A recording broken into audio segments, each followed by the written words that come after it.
8:30. I'm just gonna do this. We have enough cheese talk and I'm complaints not gonna about stop. Alfred Hitchcock. I will Are you legit. gonna ask him about cheese? I think he's dead. Alfred Hitchcock, yeah. He's been dead. Pretty for a sure while. he's dead. Oh yes, he is dead.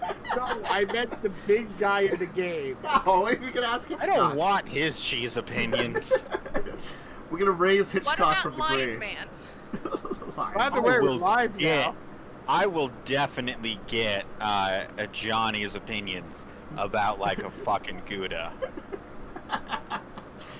Anyway, we last left off. Hi everybody. Also, welcome, Children of Rath. Before I do last left off, without that entire thing, it's Dungeons & Dragons in Dominaria, the Magic Gathering world. Welcome.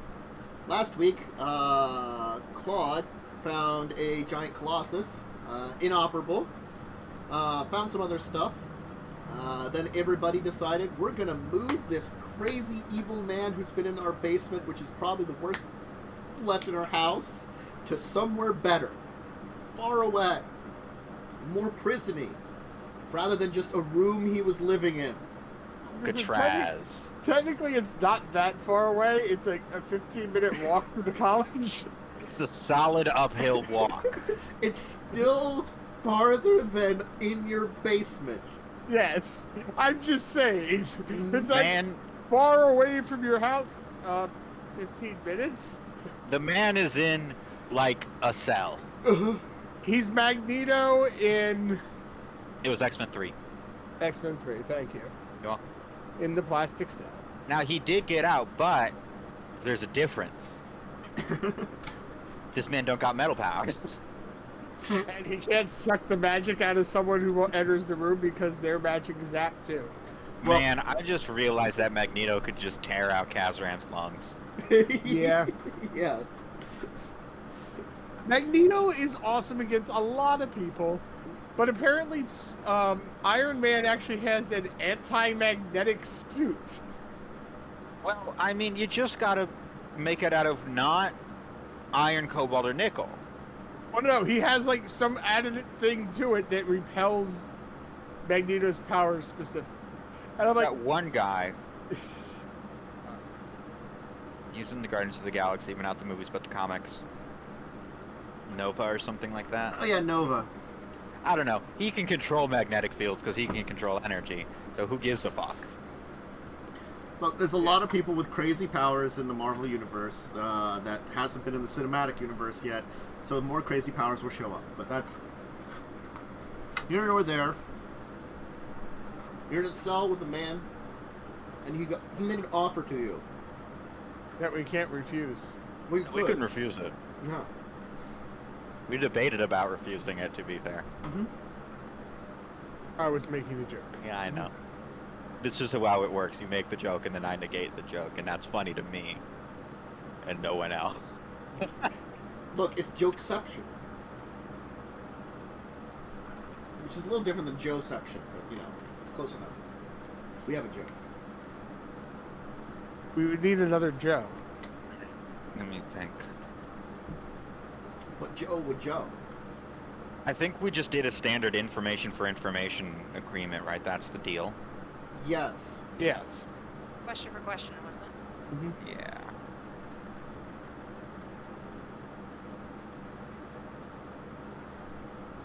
And I got sent out of the room for calling him a bitch too many times. Mm-hmm. Yeah. Yes, you did. Mm-hmm. Because you were pissing him off, and that's not going to be. We're not going to get any information if he doesn't want to talk. I pissed him off, now I'm gone, now he wants to talk. Because All you walked according away. to Shikaku. So, where were you going to start with the questions? Oh. Well, there's the main question that we have, that we've already discussed with you. How do we activate the gate?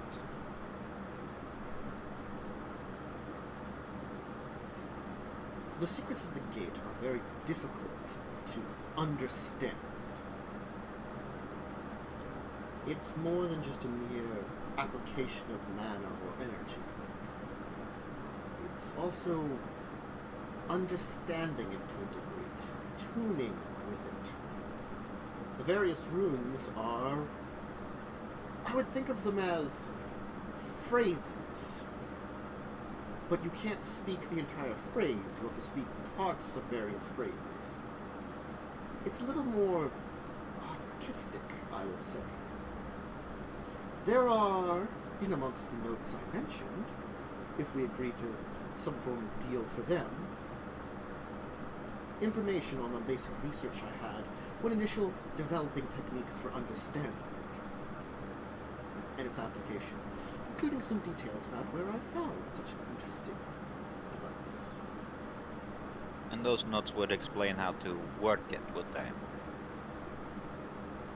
Think of it as getting you 80% there.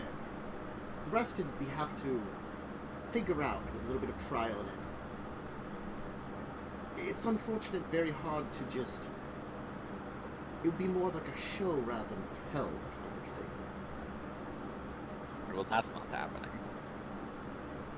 So, you would have to experiment on your own. Activating the gate, again, is easy. Tuning it and beginning to tune it to locations, well, just because you have knowledge doesn't mean you can actually do it. It requires a finesse. Alright. Practice. But it's a skill that can be learned like any other. Knowledge and practice?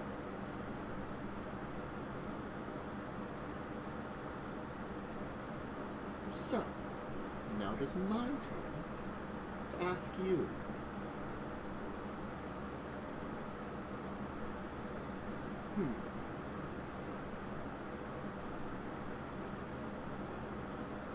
Is there any way I could bargain for my release?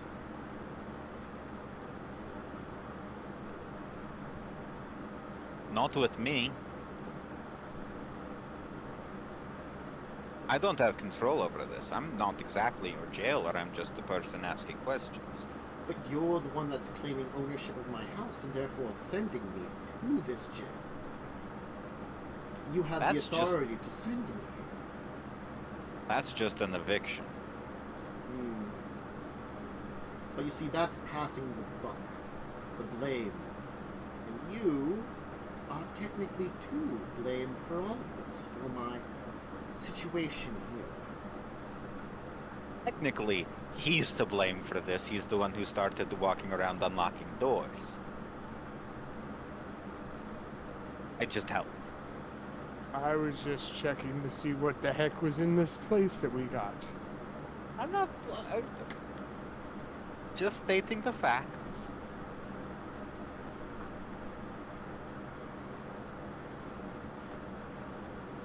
Look, I don't personally have that control, because while yes, I'm the one who agreed to have you evicted, there are others here who hold more power over what happens than I do. Even if I wanted to, which, if I'm being honest, I don't really want to release you. I can't. That's no longer within my power. The jurisdiction has passed elsewhere. But I think that's not true. I think that's a lie you're telling yourself. Very easily you could convince someone because you're the one that presented my case in the first place, I assume. Oh, me personally, I'm terrible at convincing anybody of anything. Still, nonetheless, it shows me where your conviction is in this. Alright. Go ahead. Where is your study located specifically within the house? That is a very good question. I didn't want you to give the opportunity to worm out of it with a non-specific answer. There are technically two accesses to it. Both are in the basement.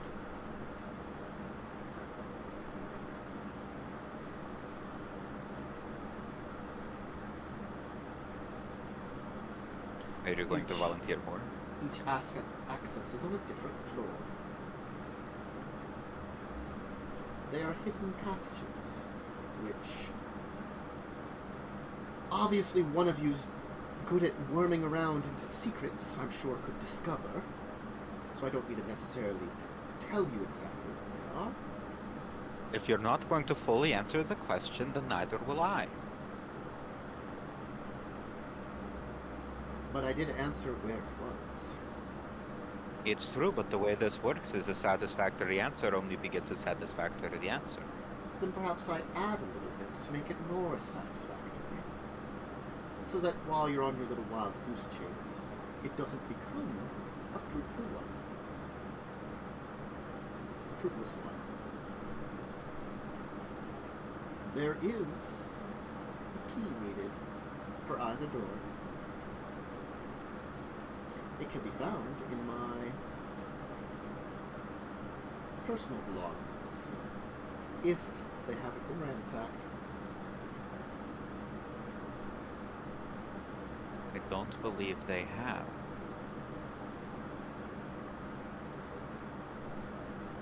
Okay.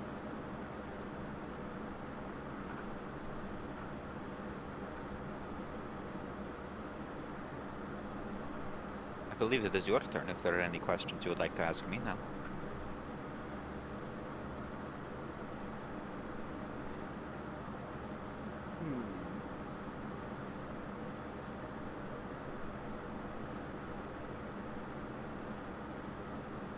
What is it that you're concerned about with me?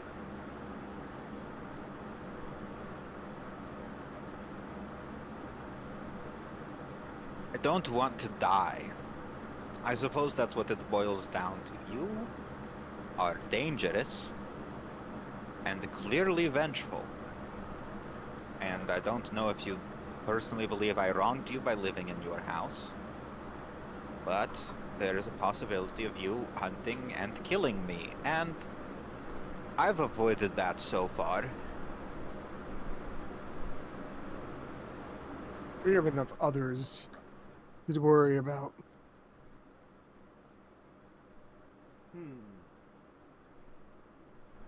Others? Interesting.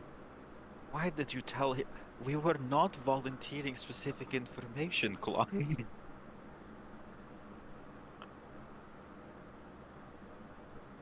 Now he's going to fucking ask about that.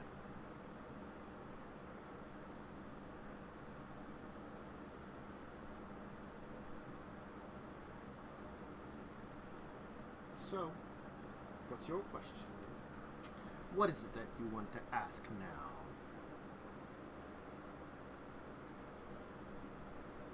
Where did you get the Phyrexian, the dangerous Phyrexian technology that you have available? A number of locations. There's salvage, of course, to be done. Urborg is a great place to find remnants of Phyrexian technology hidden within the swamps, if you know where to look, along with a number of invasion sites. With my submersibles, I was able to capture some things that had sunk beneath the waves in battles against the,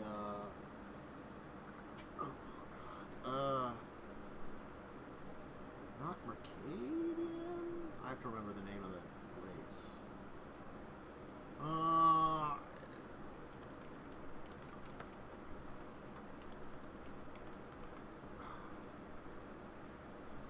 Give me a second here to remember the race that it was, because I'm forgetting. Sorry about that. Is it the Avon? No.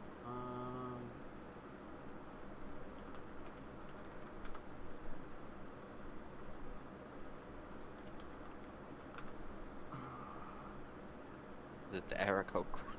No, it's it was an unusual race, and I can. Methrin.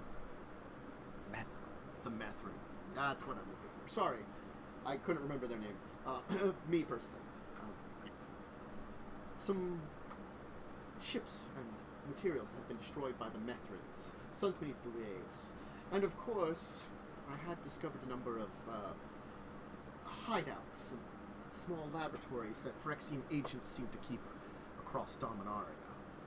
I'm unsure whether or not they originated in Dominaria to begin with, or came about as part of the merger. Some of them could be from either. It's hard to tell sometimes. The entire planar overlay caused such strange effects to Dominaria.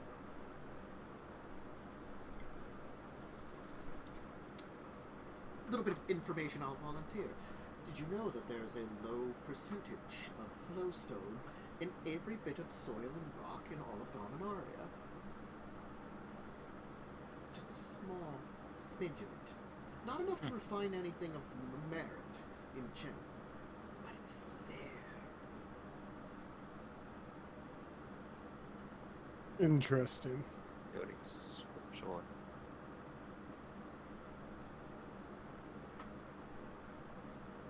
Satisfied? For now. All right then. My curiosity has been piqued. Who is so very dangerous that your good friend there is worried about them even more than me?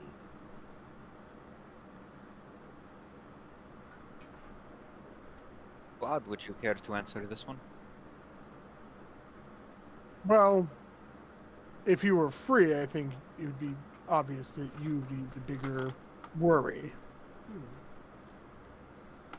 But there has been some individuals who have been causing us some trouble. In fact, they even broke into your house.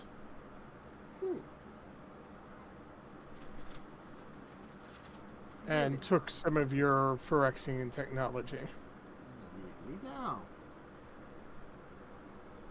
Do you know who they are? I mean, just saying that individuals doesn't really give you a lot of detail about them. One is a creature I've never seen before. Trying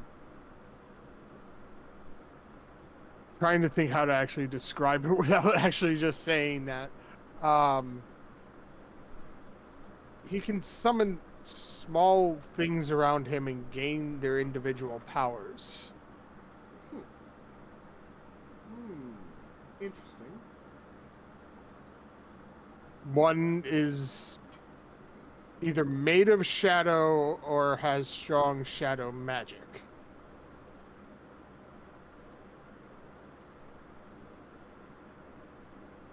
He was the first one that we encountered. And there was another one that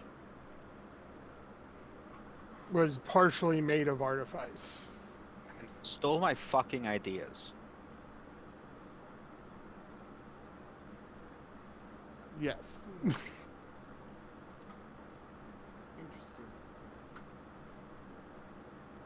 So you've seen them. Can you give descriptions?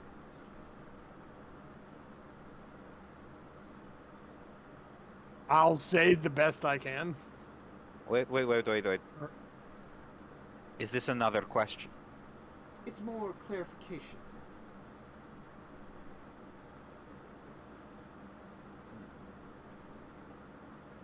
In exchange for clarification, I would expect more clarification in the future. How about this? If your clarification leads to something in my mind, then perhaps I'll share it. That does seem fair. Sure. I'll accept those terms. I'll give the best descriptions I can of the group. Okay.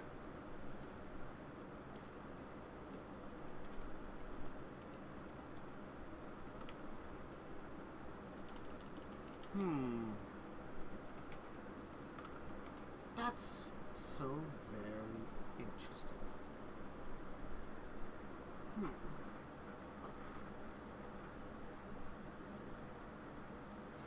Some of those I don't recognize. The nice, shadowy man. He seems to be one of the, cursed shadow walkers. I don't know what they actually call themselves. I heard tales of them. especially in researching things to do with Phyrexia and their lost technologies. You pick up on things and hear stories. The others, one sounds quite familiar.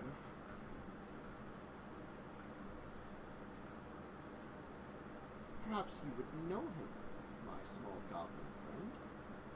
I'm not sure, but he's one of your kind. We don't all know each other. That's true, just as not all humans do. But I thought with your seemingly knack for the artifice, you'd be familiar with one such as himself. The infamous Grell. Do I know this individual? You can make a history check with disadvantage.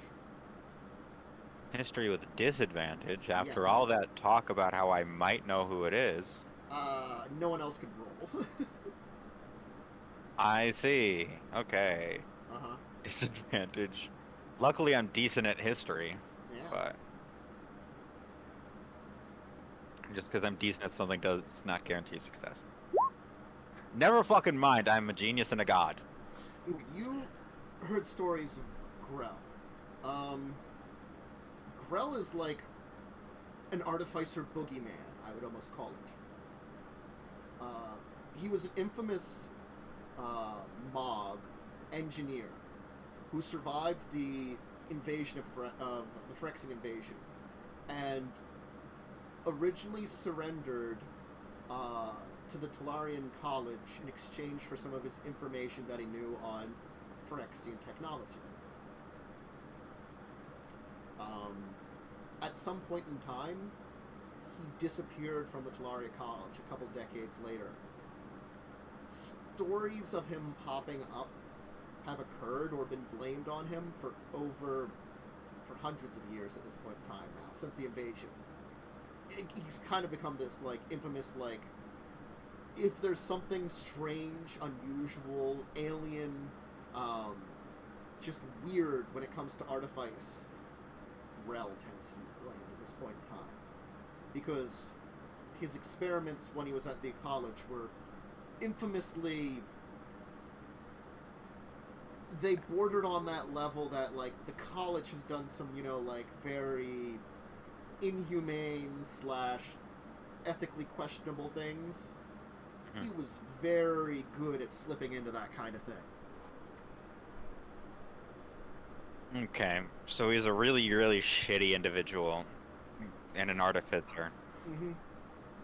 And apparently a very smart Mog.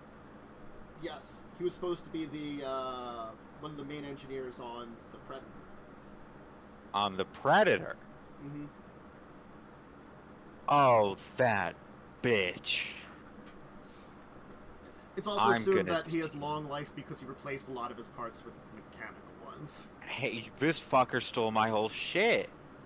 He had that shit before you were even born, man. You No, stole he his. stole it from me. Mm-hmm. You know what? He stole my bag. I'm gonna steal his stuff. I'm gonna steal his shit.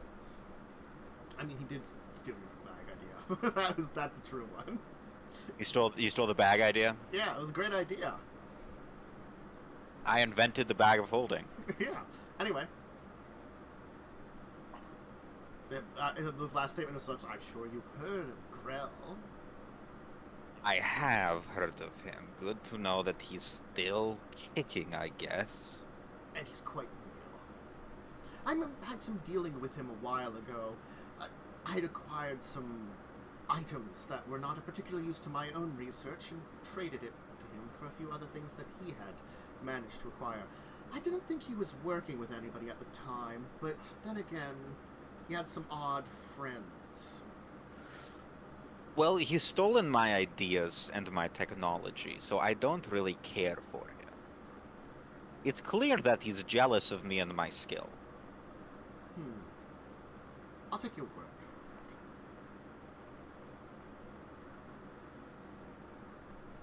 that. Okay? So, that's not the only one that maybe stands out. There was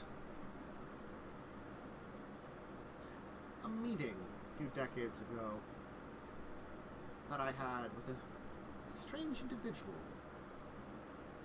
happened to have been set up by our mutual acquaintance, Grell.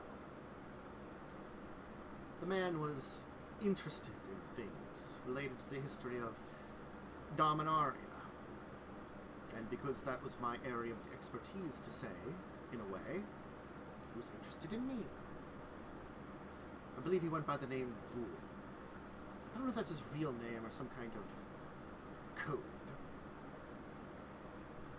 I never saw the man's face. Always wrapped himself in cloaks and shadows. The body seemed...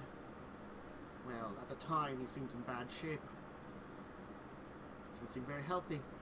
Don't know if it was an act,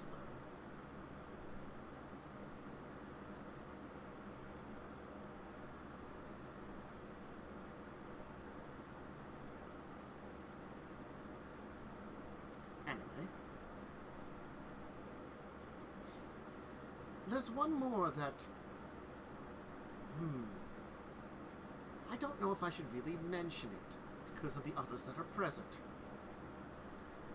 You made the agreement that you would. It's true. But, those that have the gift to walk between the worlds, well, I don't know if I should rat out another of their own kind. Well, I think now you have to. But I could always keep it a secret. Secrets of things that I've met with. I've run into a few of their kind before. Not ones such as...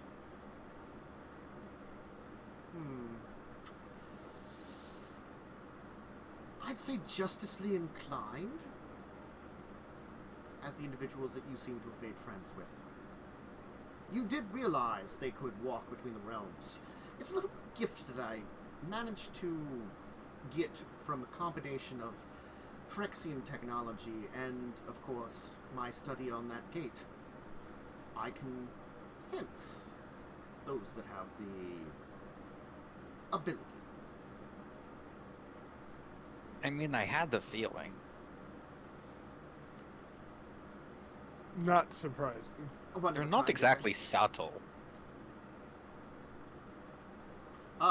If you want to make a perception check, anybody, Jace will be mumbling, but yet not another guy figuring this crap out. you know. I'll make the perception. Can I do? Nah, perception's better.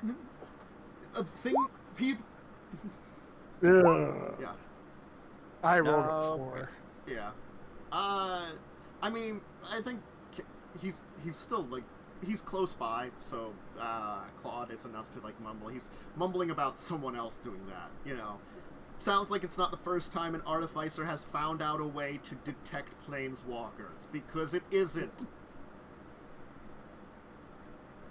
should get better at hiding it then. They can't really. It's an energy surge when they do that.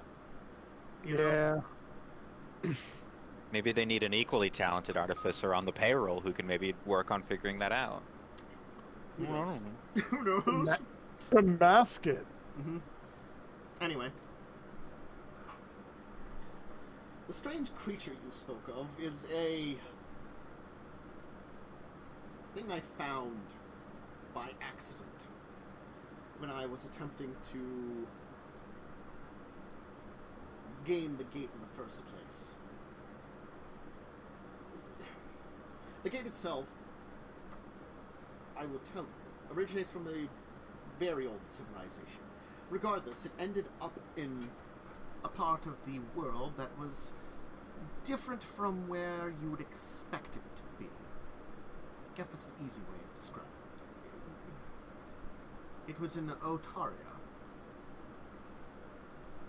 with the civilization that it came from, which my research will talk about once you discover that. No need to go into details now. But suffice to say, it should not have been in Otaria, and I don't know why it was. Is Otaria the place with the angels? Otaria is a place that has angels. That's also the place where, Corona came into existence. Have we been there? You have not. I might be... No, yeah. So Otari is a continent. Orvada was the one that was the island nation. Yeah, Otaria is a continent. You have heard about Otaria because Otaria is the closest continent to Shiv. Certainly. And your ship... Probably... you've been to Otaria. You have been to Otaria in the past. You've probably been to a bunch of their ports. Yeah, pre-campaign. Yeah, pre-campaign. Regardless, Otaria was one of the sites of a number of experiments, and I believed that because when I was looking into it, the artifact ended up in one of these laboratories. I've been tracing a trail of almost research that someone had done, and I wasn't actually looking for the gate at the time. I was looking for other smaller artifacts someone may have occurred.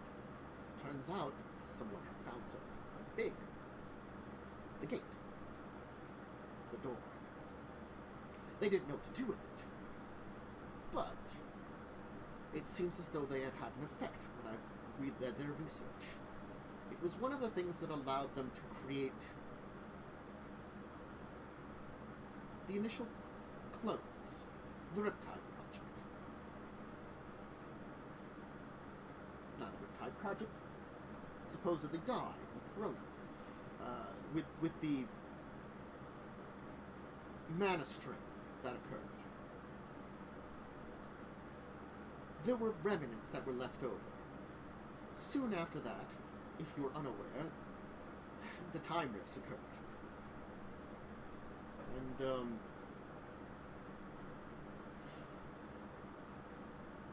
most of the time rifts were closed. Yes. Now, most things that when a time rift closed were removed from time. They were brought back. They were sent back to where they were.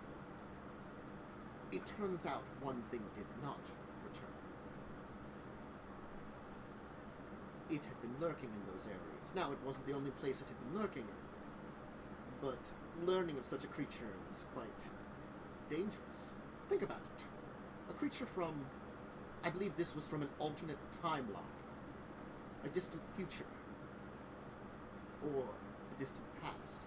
It's hard to say. You have to get a straight answer out of it, which I could not.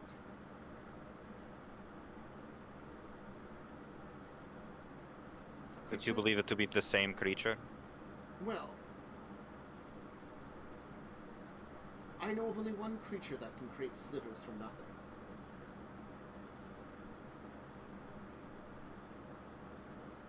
Tell. Calls himself the Sliver King. But perhaps he is. Son of a queen. Child of the legions. Scion of the Overlord. A combination of all the great beings and powers within the collective, refined down, and created into a creature that exists, perhaps very similar to you strollers of the plains.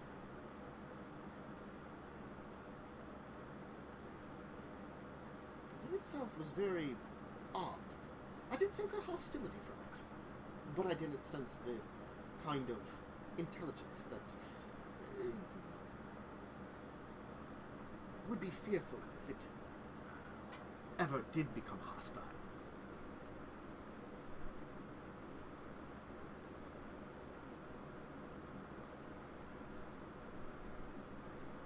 You see.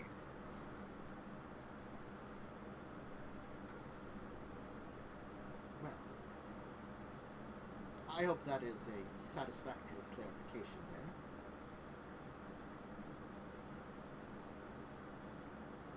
there. I think so.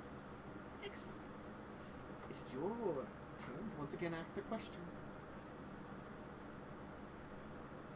Claude, have you any specific questions?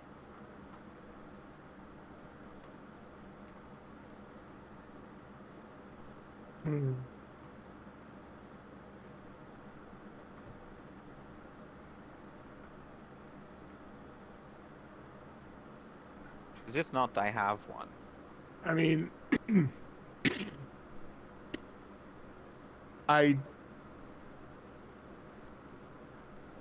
And again, I want to ask him about if he's been to the Evocar Tower and what he knows, but that's kind of 2-in-1 question. You could Good phrase it. probably ask it in a way to do both, you know? Ask him if he's found anything at the Evocar Tower. Because he could just say he's never been there, and then you know. Yeah. Or he'll tell you what he's found. Okay. Have you ever found anything at the Evocar Tower? The tower is a very dangerous place. Last time I was anywhere near it, a small cult of demon worshippers had settled in. I don't know what they were attempting to do. I think summon some form of dark overlord or some such. But regardless, they were up to no good. Made it very dangerous to explore the place. And the tower itself is in such disarray. The parts of it that are above ground currently are a maze of empty chambers and raided places. Most of what would be valuable has removed. The lower parts of the tower itself are sunk beneath the soil, and very hard to access, unless you can breathe water and see through muck and mire. The upper part of the tower, that collapsed, sunk deep into the swamp itself after falling over to its side. I believe it's when the predator impacted the tower, caused the whole thing to collapse down.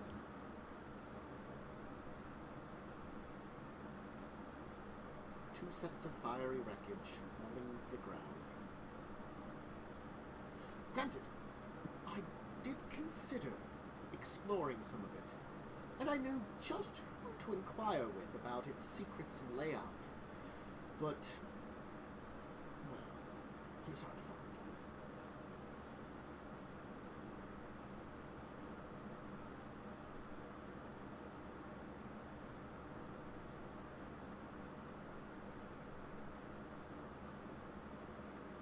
Yes. I have no. Claude, is it satisfactory for you? Yes, I was hoping you had explored it more, but Again, I'm not the one to ask.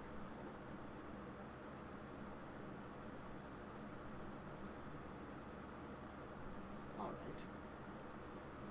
Now I know a little bit more about your situation and what you're up to.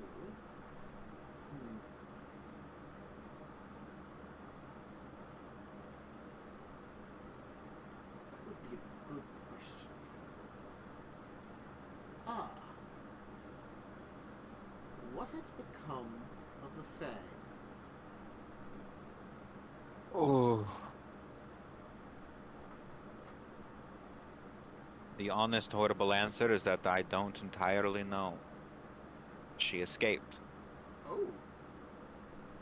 How'd she manage that? That's a very odd thing. There was something I might decide to answer later, unless that's another clarifying question.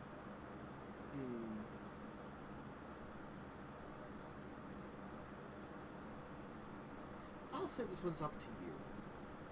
I'm curious as to how she did escape. Regardless, it's more important to know that she did, rather than how she did. how about this? We could clarify if you could drop the name of who we can contact about the tower. I'll take that deal. A very simple name. Squee. Are you fucking with me? Goddamn Squee. That bitch. He My main is motherfucker? immortal and has explored large portions of the tower. Oh my god, he's my favorite motherfucker. Thank you. Thank you for making it so that I get to meet Squee. Mm-hmm. Question is, does Kaz know about Squee? Oh yeah, Yes. Kaz knows about Squee. Squee's like the most infamous Shivan goblin. He is like, he's technically like looked after, and he is known to still be alive. But like, yeah, you know, he's the weird immortal goblin uncle everybody has. One of his flavor texts, and this is legitimately one of my favorite flavor texts in Magic the Gathering, is some goblins are expendable, and some goblins are hard to get rid of. Squee is both at the same time. Yes. Uh-huh. Because he can die, he just fucking comes back. Yeah, like, his latest card is Squee the Immortal, and it's, you gotta be pretty smart to live as long as me, but not being able to die helps. It's so good. I'm gonna make a commander deck out of Squee. Uh-huh. Anyway. Catherine goes, oh, okay. Alright.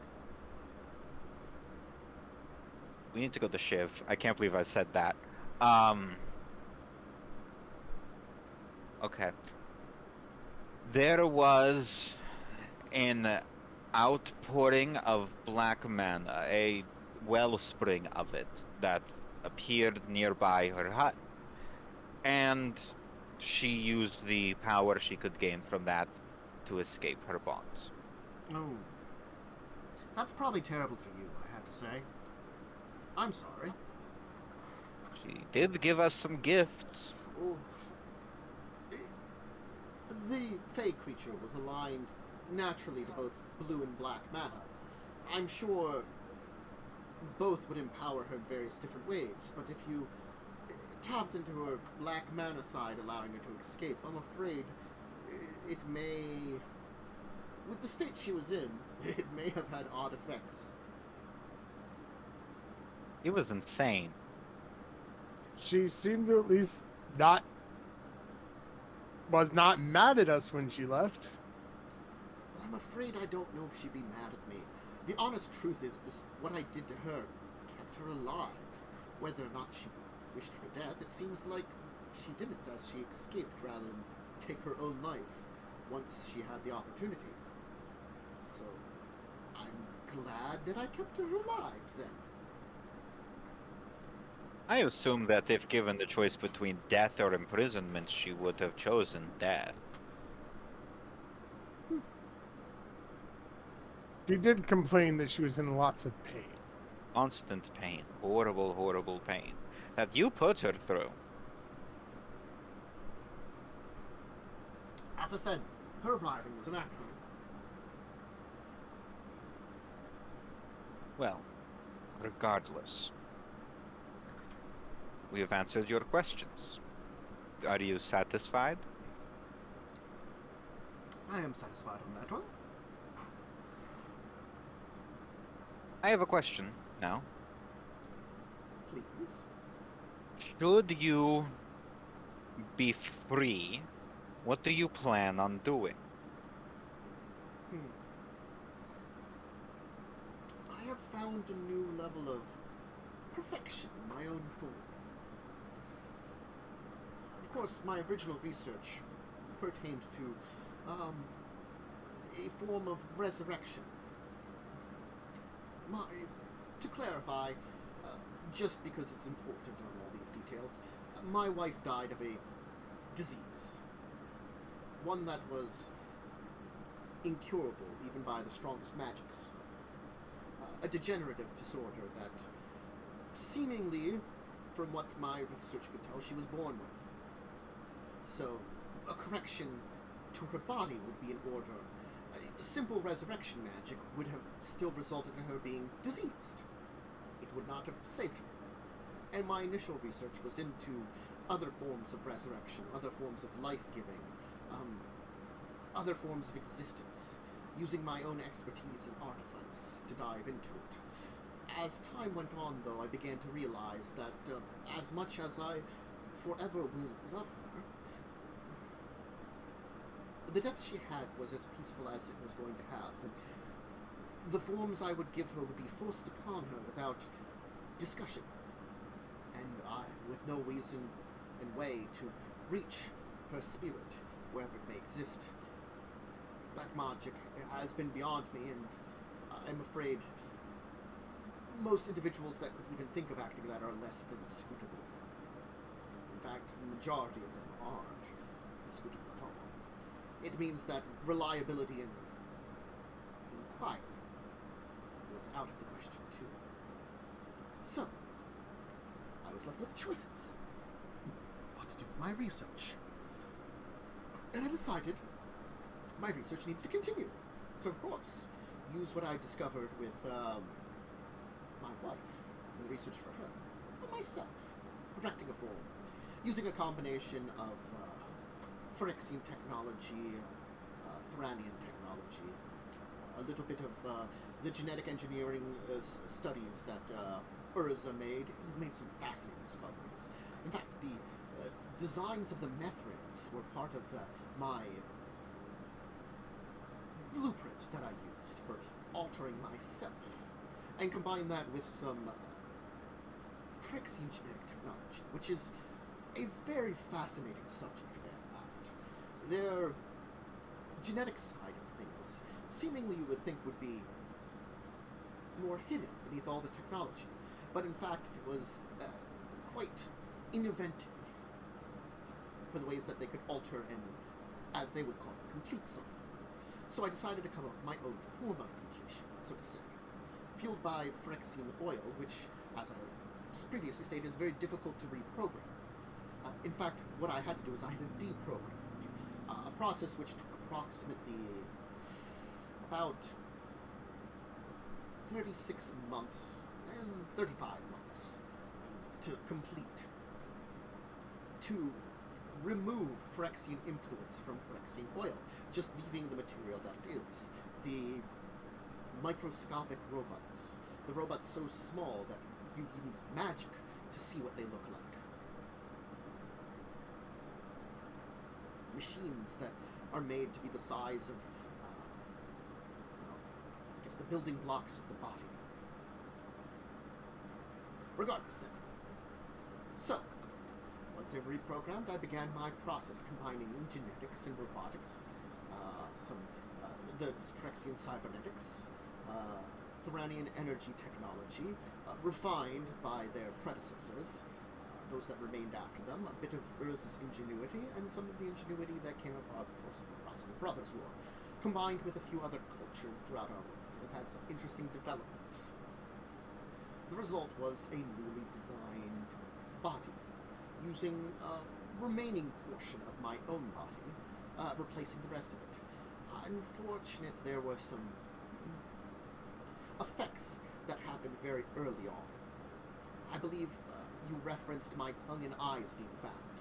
Well, those were some of the first things that were rejected in my body in the early usage of my transformation, before I was able to get to the chamber, which I was able to put myself into a sleep and allow the energy source that I had developed to constantly regulate me and keep me in that sleep until I was fully changed. The change would have approximately taken about 16 months. It should have taken.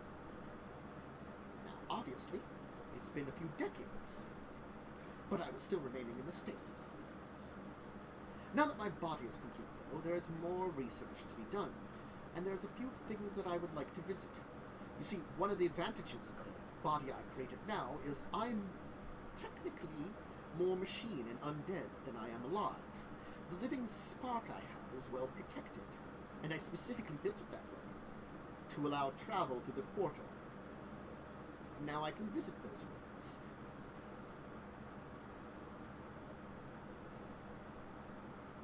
There were some So of the worlds. that's what you want to do, is walk the other worlds? More than just that. There are things to discover, research to be done, strange and new worlds to go to. I can pick, as you've seen, I've combined technology from a myriad of places. There are more places out there with more developments and more techniques that need to be learned, assimilated, brought back together to improve and bring about a new revolution of strength and Dominaria. One that could survive any apocalypse. Now, if I would be looked upon as some form of say, though, that of course, I'd find my rightful place.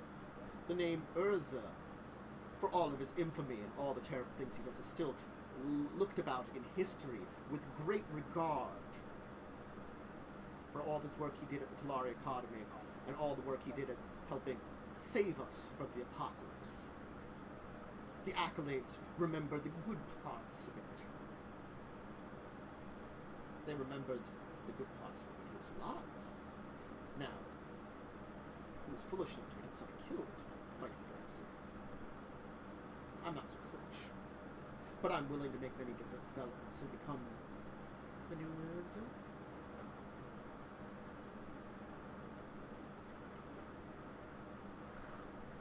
I have to admit, I respect your ambition.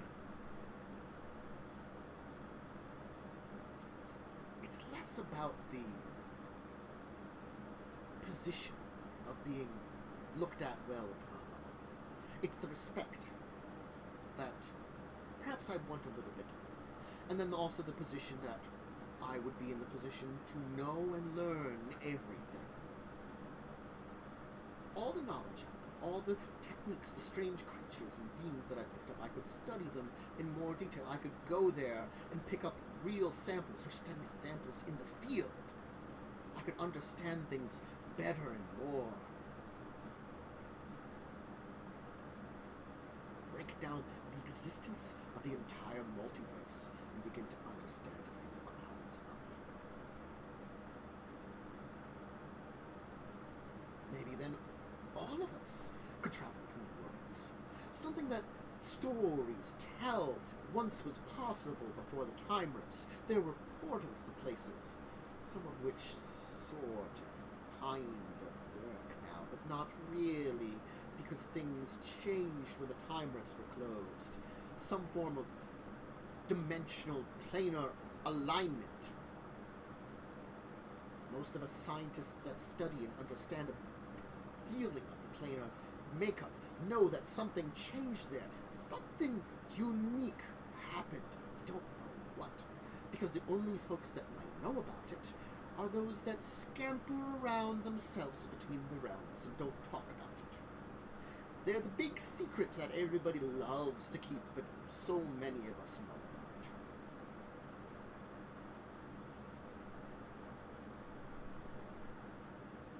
I'm not really good at hiding it.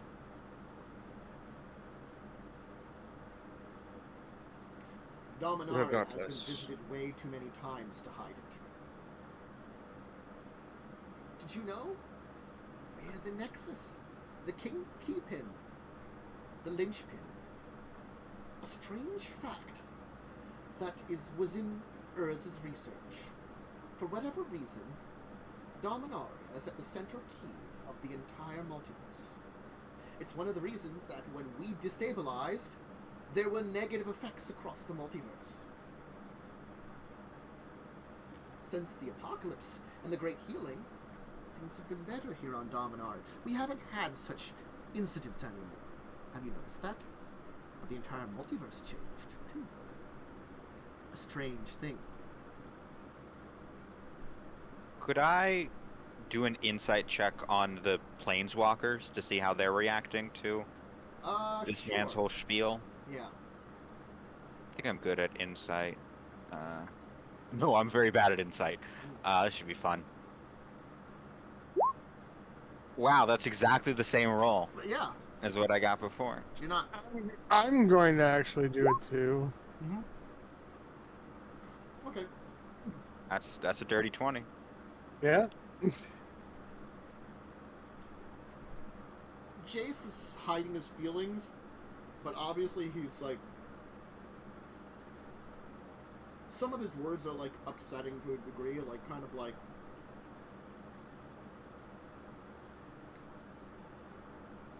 It's not that there shouldn't be things that this guy knows that he shouldn't know. Again, it's that weird thing that Dominaria is probably one of the most visited planes in the multiverse by planeswalkers. Right. Way too many show up here. Way too many do crap here. Way too many come from here. Yeah, there's so many issues. Because it is a nexus point in the multiverse.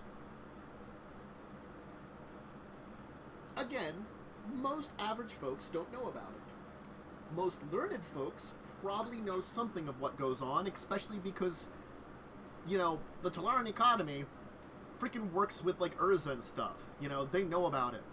They have Joda, who knows about stuff, and Joyra, who works with them and knows stuff. There's a lot of people that are in the know, so to say, in Dominaria, in comparison to other planes.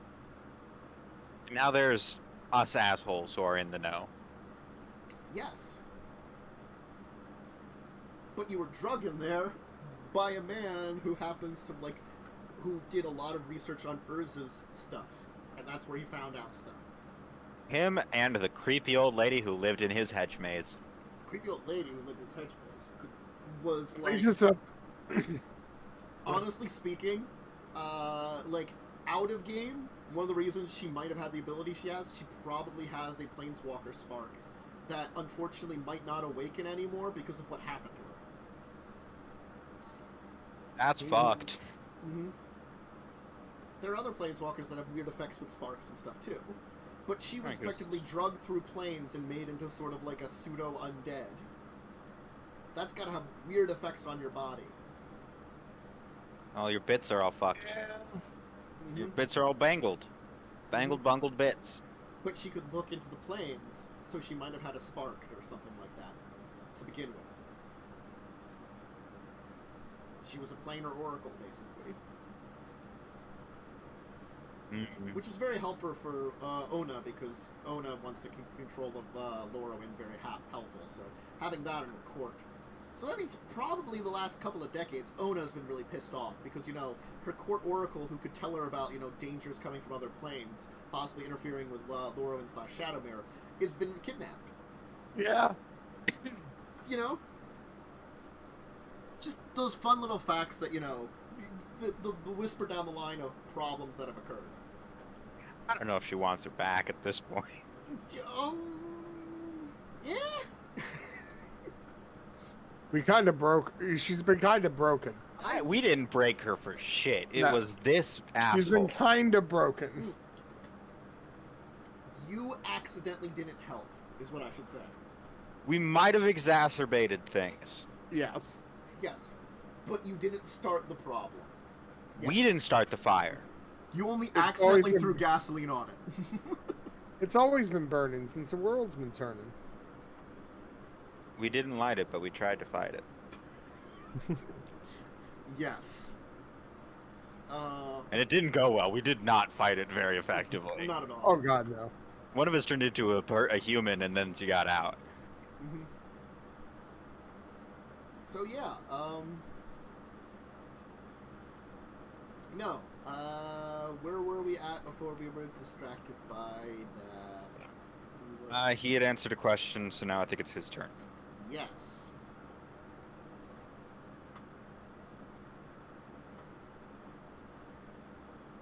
What do you, and this also goes to your little friends in the background, because this is addressing the entire room, intend to do with the portal?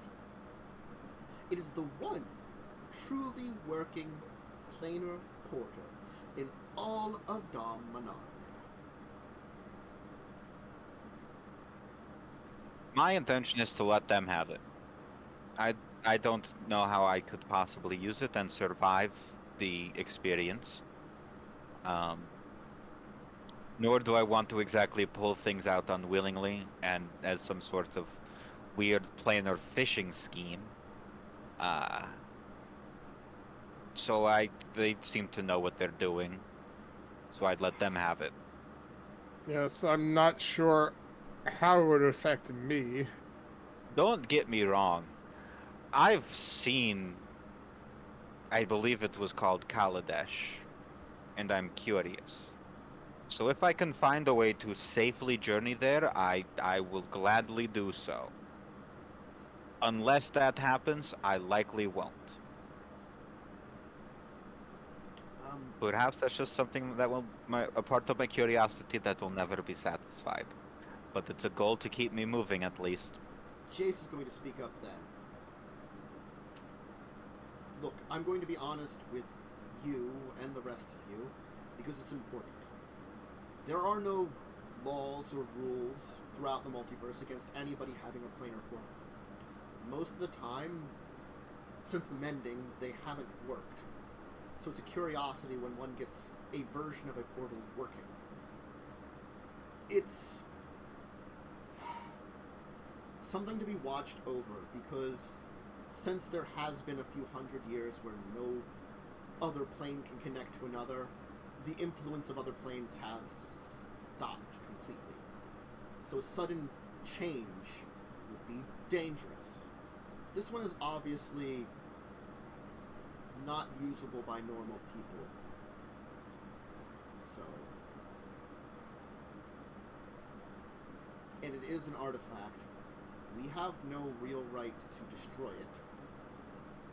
But figuring out a way to put it away somewhere where it can remain safe and away from those that would misuse it would be good.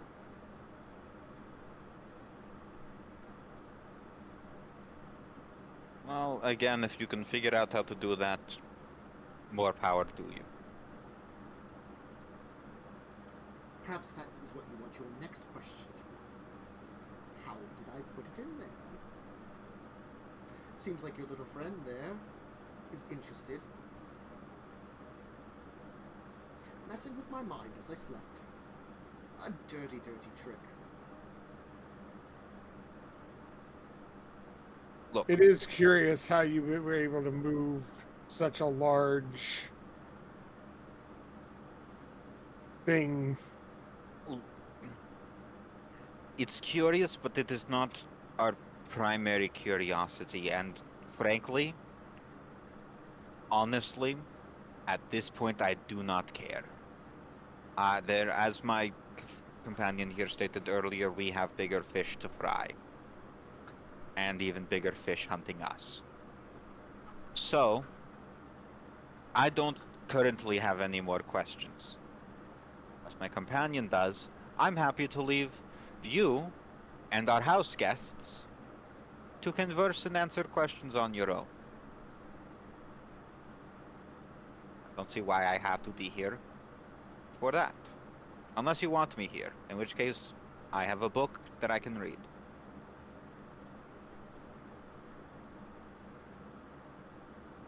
Don't have anything else that I can think of. I mean, if we can find your notes, that will answer many questions there as well.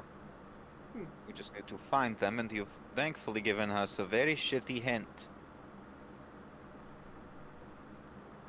At least part of it's useful. Anyway, I guess I believe I would like to converse with your house guests privately. Then, if you don't mind, see if they have any insights or questions that they really want to dive into. Maybe about a few of my acquisitions. We will leave you to it. Oh. See you. Yes. As you're like walking out the door, he will say like, "Oh, one more thing. Just 'cause you'll probably need to know about it. Vul knows about the gate. I didn't have to tell him." Wonderful. Oh, great. And he'll smile. Let you leave. Oh, it's not like he can stop us. He's fucking chained up. Yeah. But we'll take our break here. Because that's a good point. As Carrie's probably like, pouting outside or something. I don't know. What would Carrie be doing? No, Carrie went to go find a fight. Okay. Carrie started a fight with a frat boy.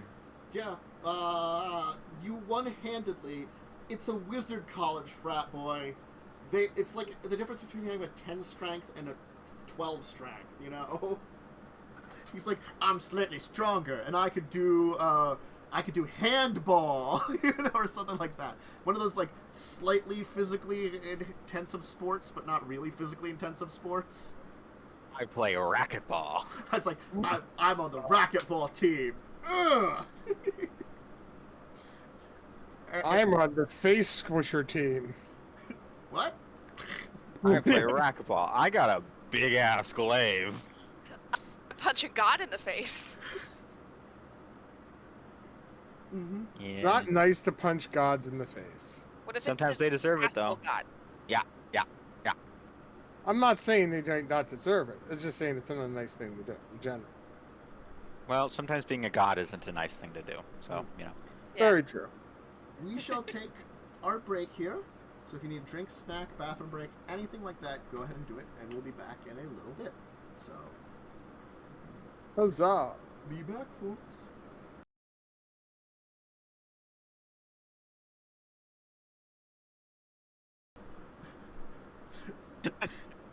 I almost had unmuted everybody on the people. I unmuted myself, and you were saying that anyway. We were talking about 2006 November movies, and they're not Oh, it was good. definitely Tenacious D and the Pick of Destiny. That could I have like been, that movie. Honestly, if it was, I love if it was Tenacious D and the around Pick of that Destiny. time period, it could have been. November. It came out the same day. It could have been. And for whatever reason, people were like, no, no, no, The Fountain is a great idea. If you want an art house movie that is a metaphor for Buddhism, then that's your movie. It was Oscar bait. It wasn't good. Real quick cheese thing. We also tried a habanero cheddar that was painful but delicious, but painful. So we swapped. As soon as we were tried the sample of it, we tried a different cheese that was much more soothing and creamy. Okay. I don't remember what it was called, but it was wonderful. That's our cheese facts for the day, too. I'm gonna keep doing this. So where are we going now? Where are we going? I'm guessing back to the house That's Back completely to up the to you. house. to search for a hidden room. I'm going to stop by Joda's since we're okay. here. Okay. Y'all are welcome to come. I don't think he's gonna let you in, but you're welcome to come. He'll glare at you angrily and then not acknowledge that you exist. Except me. Yes. I'm gonna ask you then, Kaz, where is his stuff so we can start searching for a key while you talk to Joda? Oh, the closet in the bedroom that was locked when we got there. Is it still locked? No, but I found a weapon of mass destruction in there. Ah, yes. That area. Carrie, do you want to go help me search a closet? That once contained a weapon of mass destruction. That we then activated and had destroyed. That you Well, activated. To be fair, I think I was part of that. But also I haven't been in the closet since I was very, very young. But possibility of mass destruction, sure. Cool. Good. Let's here. not play with anything and blow up the house. Then why are you bringing me? If you blow up my room, I will be very cross with you. I'm bringing you because Mac's busy with his wife. Kaz, when are you not cross with me? You, I'm usually not cross with. I'm just disappointed. That's This is unsurprising. targeted at Claude, who likes opening doors that should stay closed. I didn't activate any weapons of mass destruction. No, you did not. I did that because I was bored, which is a dangerous thing. So I'm trying to keep myself occupied. You also presented me with a button. I did I'm also just- present Kyrian with the button. I'm just going to look for a key. And then maybe look for the door, but I will not open it till you're at least back. I'm likely going to be asking Joda some questions in case he has any more information that might be useful towards that endeavor. If I find anything from this obstinate asshole, I will let you know. Good luck. Thank you. All right. I'm gonna go poke a button. Yes, that'll go well. So Don't poke Kaz, my button. you will arrive at Joda's place.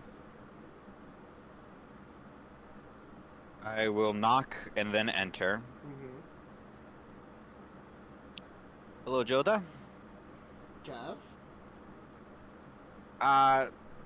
We are, well, Dolmar-Dûl is now in the academy. I figured you might want that update, seeing as you did know him at some point. He is in the... He's in a secure location. He's in one of the secure locations within the academy. You might want to go make sure that it is in fact as secure as possible. I trust in your abilities and your knowledge to determine the specifications. As in addition, we are learning more and more about this horrible house that we own. Do you, by any chance, know where Dolmar-Dûl's study might have been? We know there are entrances within the basement. We don't know where specifically. If you could help in any way, I would appreciate it. Unfortunately, that is beyond my purview when it comes to dealing with Mr. Dûl. And it happens to know where he might have left his keys.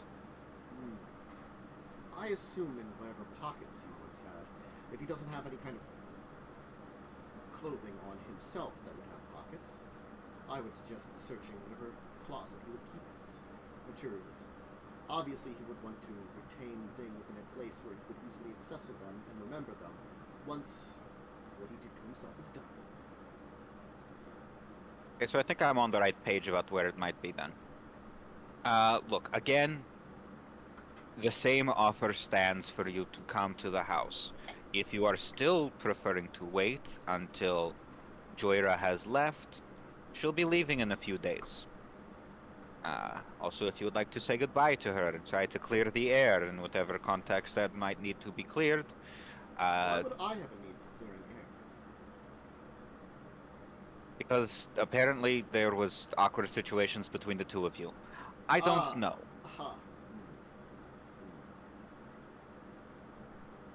Look.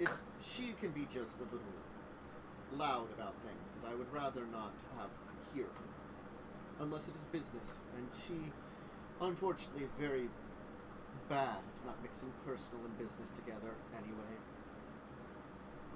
Okay, look. How do I put this delicately? Sometimes you're kind of a prick to people. Yeah, I couldn't put it delicately. Now, that said, I don't think you're a terrible person.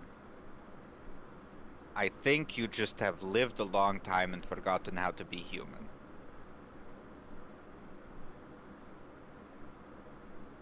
So, with that in mind, I will be taking my leave to go assist my companions in attempting to figure out where in this horrible house the office is, with all the notes about things that might bring about the end of the world, or its salvation. Who knows? I hate my house. Look. I just think it would be nice to talk to someone who you knew in the past and have an actual conversation with her. That's all that I'm saying. I'm not telling you what to do. I don't have that right. You know more than me. I have accepted that. So, should you choose, she will still be here for the next few days. I will see if I finish up the work I am doing before that time has come.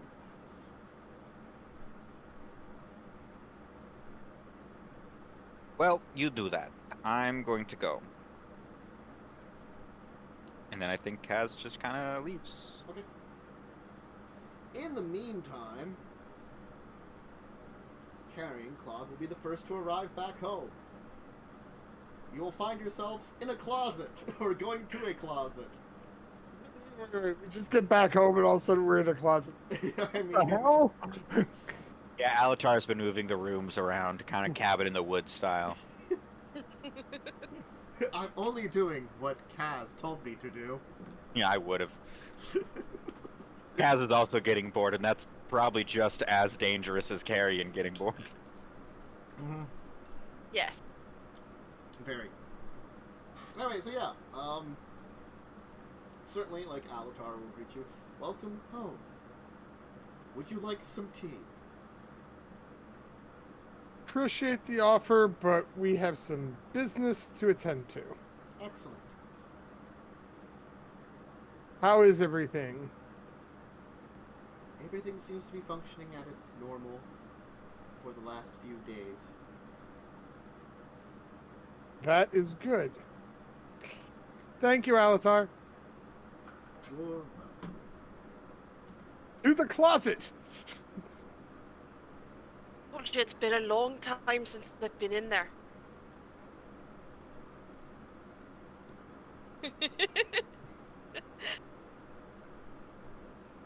I've never been. Not fun. Of course, with my nature, I can be any sex I want, so... Hey, Claude, how many buttons do you think it'll take for me to destroy the entire house? No pushing buttons, unless they're on a jacket.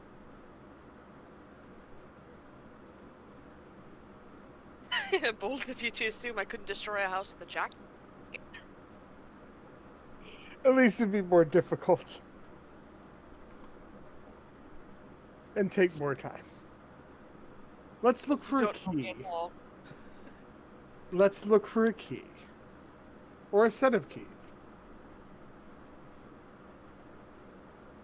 Or a key with a button on it. That'd be weird.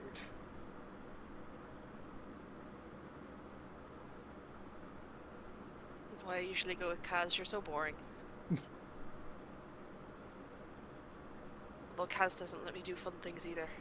Anyway, let's find a key. And then you set up a weapon of mass destruction! Once you did, and now you're the one dragging me back. I'm gonna start searching a closet. Now I gotta search a fucking closet.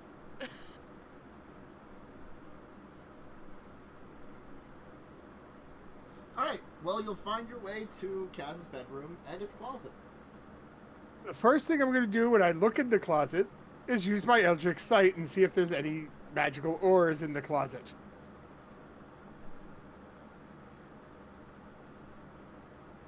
Okay. Like a +1 suit. No, not really. The portal to Narnia. There is probably magical things here. There was another, like, there was a collection of, like, magical, probably deadly weapons in here, and, you know, after you picked up the magical weapon of mass destruction, you kinda didn't come back in here to search through more stuff. No touching those. Uh-huh. There's a strange orb device that you had found. There seems to be a number of chests in here. Not locked, but closed up.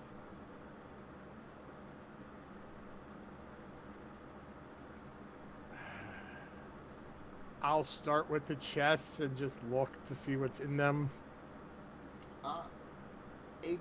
One of the chests will be filled with strange-looking boxes with buttons on them. On the top. Close! Close! Does the chest have a lock? No? Damn. Hey, Claude, what was in that one? What was in that one?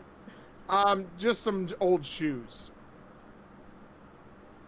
Maybe I could chew on the leather. No, they were cloth.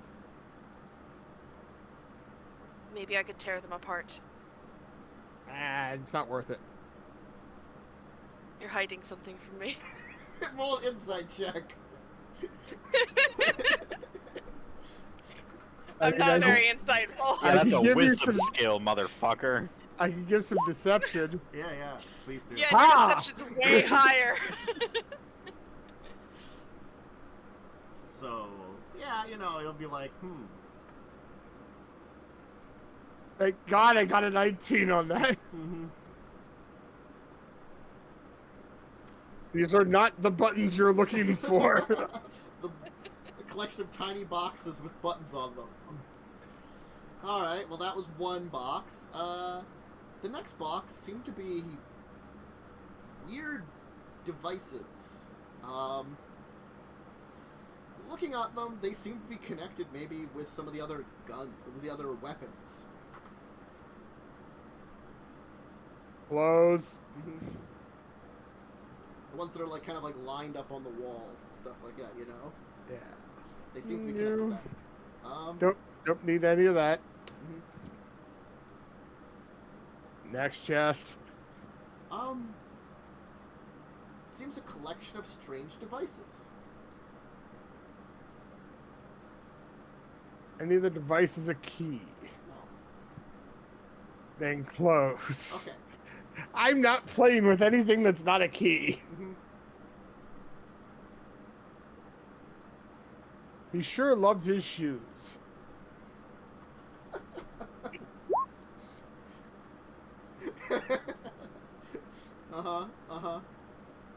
I mean, Carrie, you could be searching on your own, somewhere else.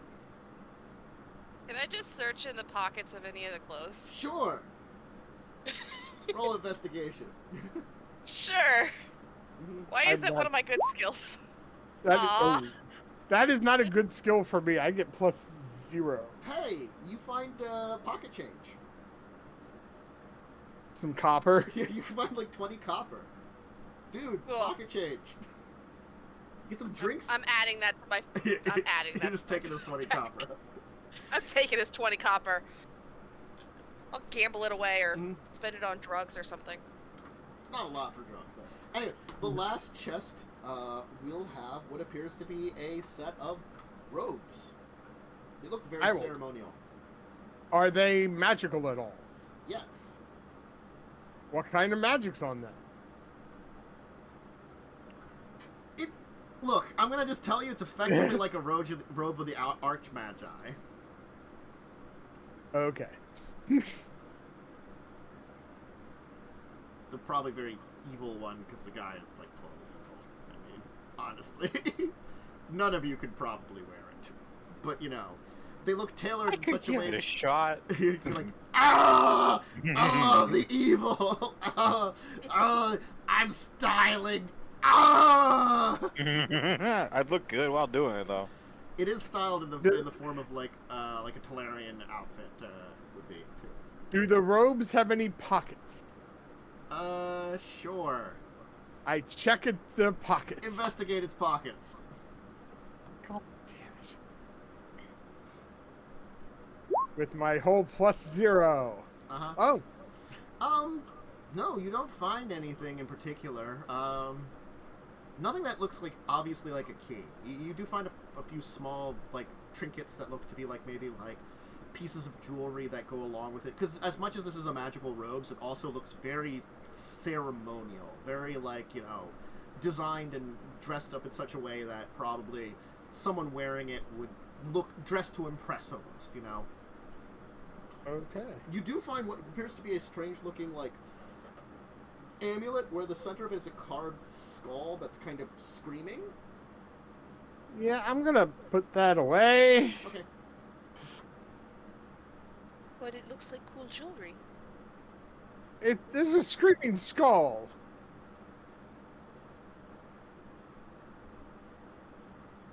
I'm pretty sure it's evil.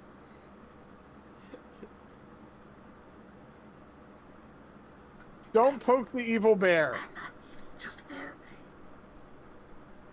me.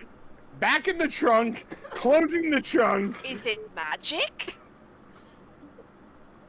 Is it magic? Yes. Bad magic. Are you lying to me? No. I mean, you could try inciting that again, you know, but I'm thinking he's telling the truth about what he believes. Yeah, I'm pretty sure that's an evil thing.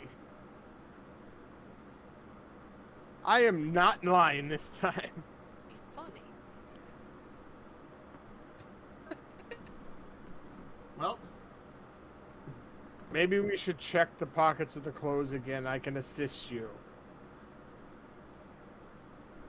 I should just wait for Kaz to be there. I got a +8 to investigation. Well, we're waiting for you, but we're killing time at the same time. Yeah, you're investigating. I mean, she does get a +7, and I'm giving her advantage now.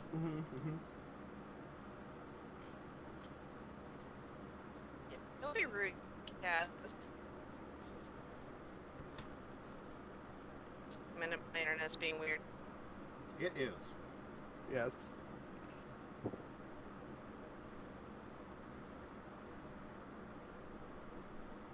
You keep There it goes. randomly freezing. Ooh, there we go. Alright, you'll kind of search through the various clothing, and a lot of the clothes are very simple sets of clothes. You will find that in 2 other robes, there's a very similar looking skull amulet.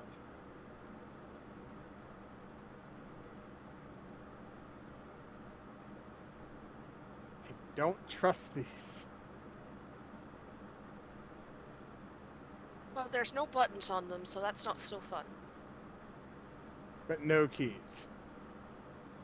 Well, did he tell you that it was a physical key, or could it be like the skulls? I guess it could be an amulet.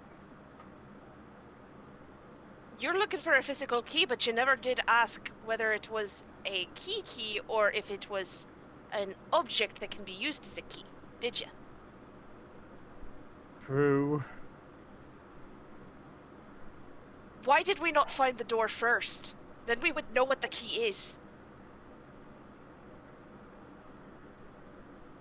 Well, I guess we can grab these for now. Kaz should be back shortly. Wrap them in one of the, I don't know, one of the linen shirts or something. Well, these robes weren't magical, right? No, none of the ones outside, but we're just hanging here. Okay. I'll put the necklaces in the pocket of one of the They're not robes and just necklaces. take, or They're just amulets. Amulets. They don't And have a just necklace take, part. okay, and just take the robe. Okay. That way we're not directly touching them. Sure. You have this nice robe that's decorated with, like, it looks like tiny, like, bones of, like, some kind of thing, to make, like, you know, like, edgings of it, you know. It has this kind of, like, armored motif of, like, you know, some gold inlay and, you know, things like that.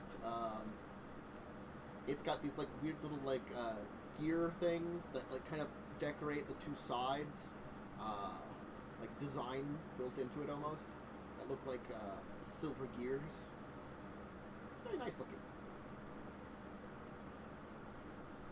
Lovely.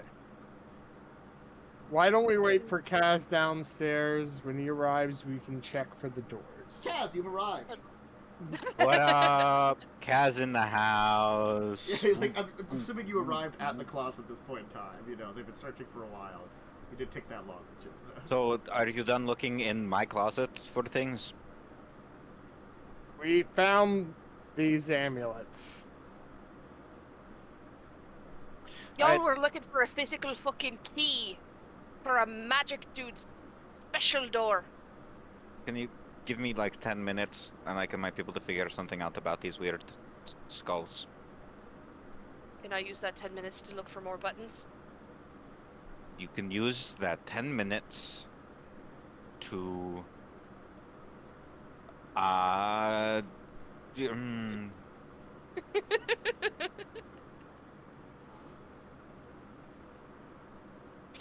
let me think about something that would be a good use of energy for you. What that I if I think you would promise enjoy. not to touch any of the buttons, just find them? You know what? If you can find more buttons, go ahead and just let me know where they are, so long as you promise not to punch them. As long as you're not going to touch them, the first chest I looked in was boxes of buttons. I knew you were lying to me, you prick! I didn't want you pushing something and blowing up the room while we're looking for stuff. I'd also prefer, again, you not blow up my bedroom. Why don't I take one of them outside and then try to poke it? Because the last time it emitted something that could be world destroying. I'll That's a good point. throw it into the sea. World destroying. Do you think a tiny little button like that could destroy the world? How about I take one of the boxes with buttons, and this will take yet another 10 minutes. But I can figure out what it is before we go pushing buttons. Carrion, how about you go pick out a fun new weapon from the man's weird weapon room? I already said I wouldn't push the buttons. Yes, but now I need to actually use the buttons, so I'm trying to find something else that I think you would enjoy doing. Fine, we'll go poke weapons. What kind of weapon do you want to take? I'm seriously just like picking all of them up and testing them out. Okay. Just taking a bunch of them outside. Yeah, I'm gonna just test them out, see how well they work. Okay. Hit a tree. Well, we'll say you can easily grab like 6 of them. Kaz. Also, now that Carrie's out of the room, the second chest had a bunch of weapons in it. Well, what the fuck? When I was telling her to get weapons, you didn't mention the weapon box? She had to walk all the way down the hallway. Didn't know if those might be more dangerous. No, box 2 has components that seem like they're parts of the Oh, I'm weapons. sorry. Components for weapons. Well, that's harmless. Yeah.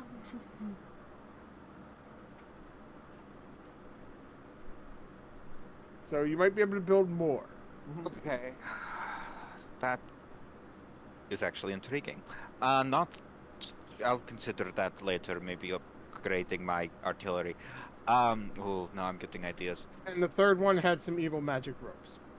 Cool, great. That was number 4. Third one had Or 4. weird objects. Like weird mechanical objects and stuff and devices. Okay, I mentioned all that while you're Yeah. doing your spell. Yeah. Okay. I am ritual casting Identify. Okay, cool. These boxes are pretty bad. Not as bad as the previous ones. Effectively, you would set it and activate it. It seems to have some kind of timer related to it. And it attempts to disintegrate everything within a 50-foot radius. 15-foot radius of No, disintegration. 50. 50. Mhm. Worse. Mhm. So much worse. Yeah. These are grenades, is what they are. They're Really not- bad grenades. Well, they seem to have some kind of timer related to them, and they have to be kind of set down, you're guessing. But, I don't know, man. You push the button, you chuck them. roll me a history at disadvantage again. Let's see about something here. Maybe you might know.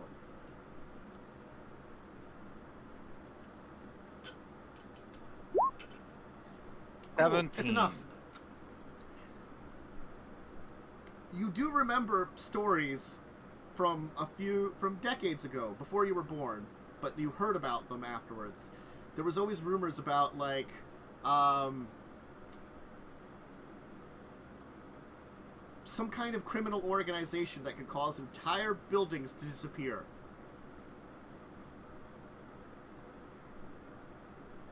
If you crossed them.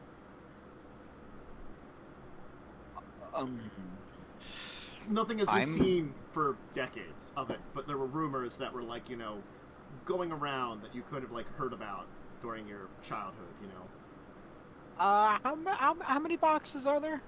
There's about 6 in here. I think I'm just gonna take these with me. There's And like, I'm have a way guessing, to a blow up safety whatever you on want? them, right?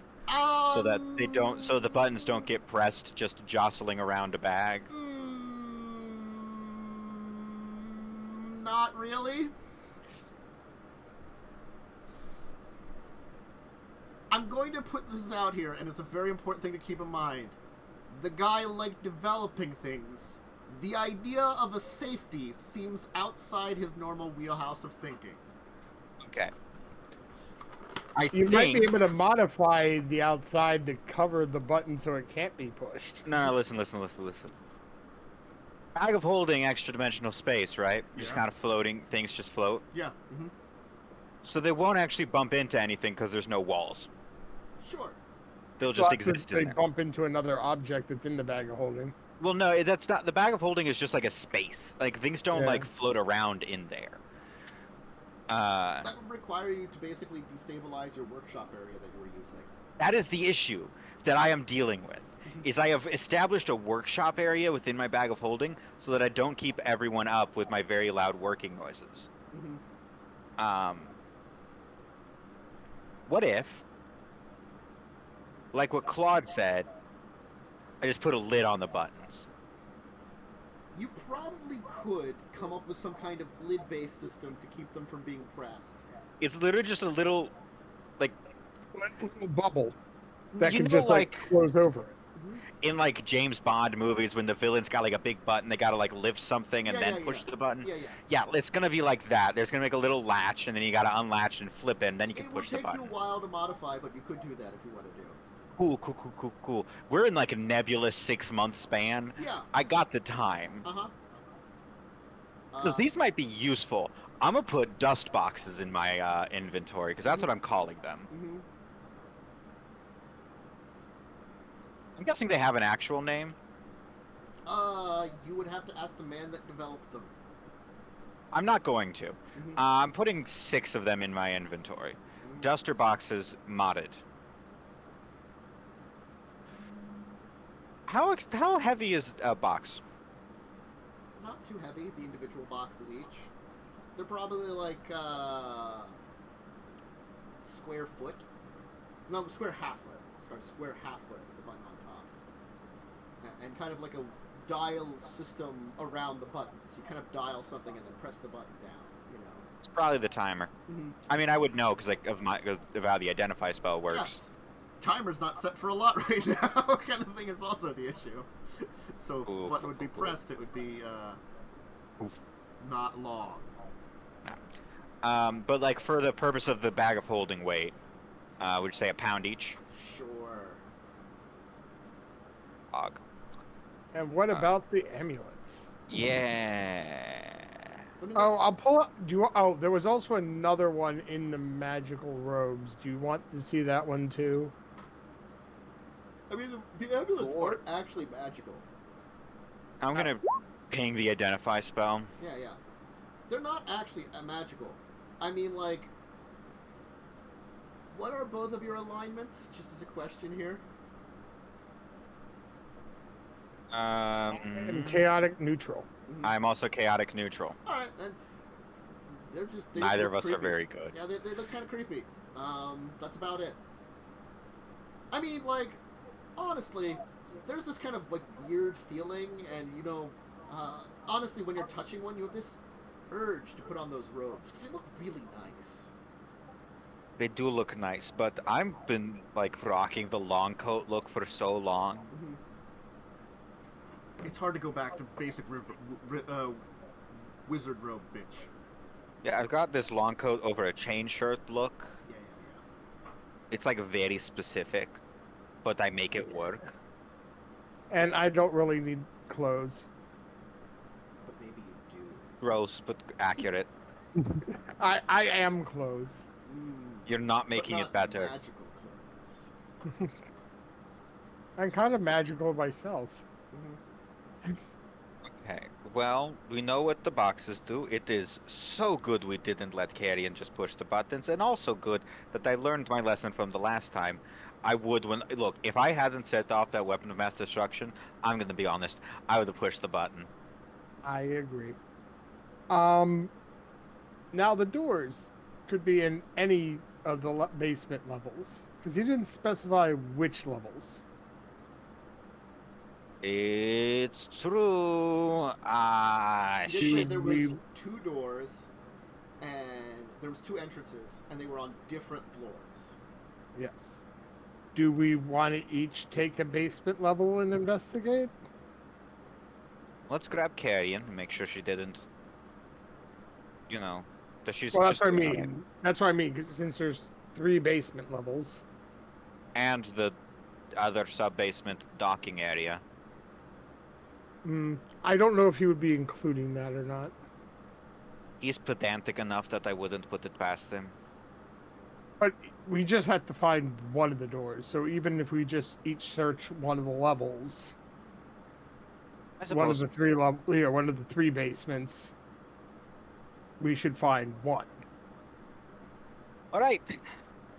All right. Carrie, what tree do you want to fire at? Oh God, not the one that talked. God, these are guns? I thought this was like a big sword. No, are you kidding me? No, did you not listen? I knew they were guns. I don't know. I'm just gonna aim at one and try it. I'm just gonna roll a d8 here and see. I've got some numbers. Is it the Scooby tree?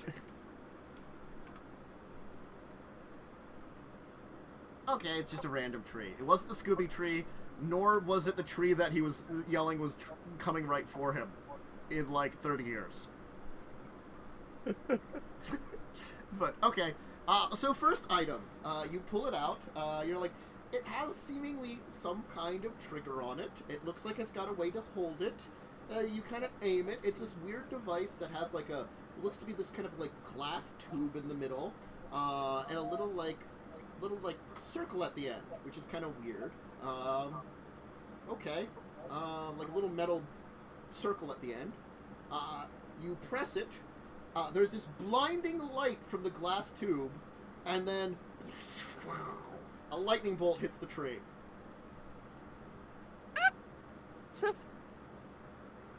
I've decided I don't regret this. Going to set this one directly on my hip for now. It's like 3 feet long. You know, it's like a big thing. You know, it's a two-hander.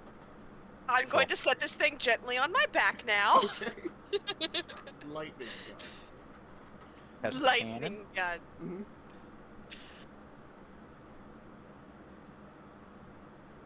This is a great decision. I'm gonna keep testing the weapons. Okay. There's a weird one that seems again like it's got like a kind of like a hold to it. You can see where there's like a trigger to it that you can press. It's got some kind of weird like canister on the top with like looks like some kind of valve or something on it. Almost that looks like, you know, like a pour valve. And then it's got these kind of like weird, what looks to be like two like metal spikes at the front.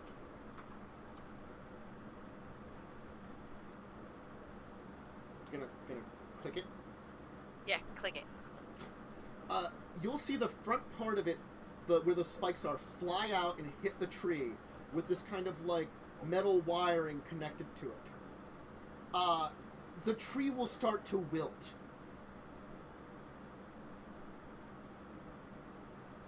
And you'll see this kind of like red glow appearing in the vial thing. The tree is now quite dead. This is like something out of TF2 right here. I was gonna get set on the ground for now because I'm pretty sure Kaz would be disappointed in me if I took it. Well, you can like withdraw the thing back into it. There's like a way to do that too, so it's not like Hand crank. Yeah. Can I take the vial out of it? You could pour out the liquid with the little like the little like, as I said, like the little spigot.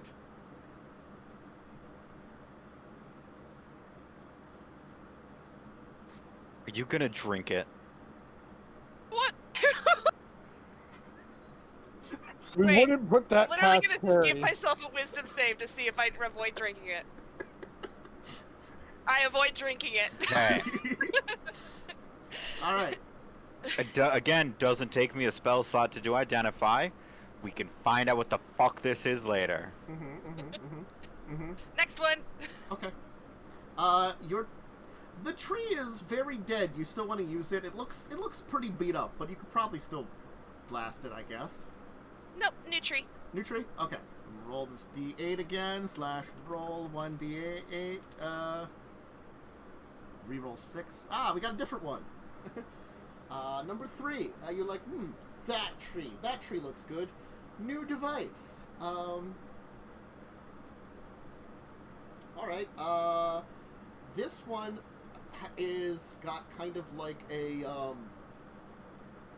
weird cone at the front, almost, and has what looks to be like a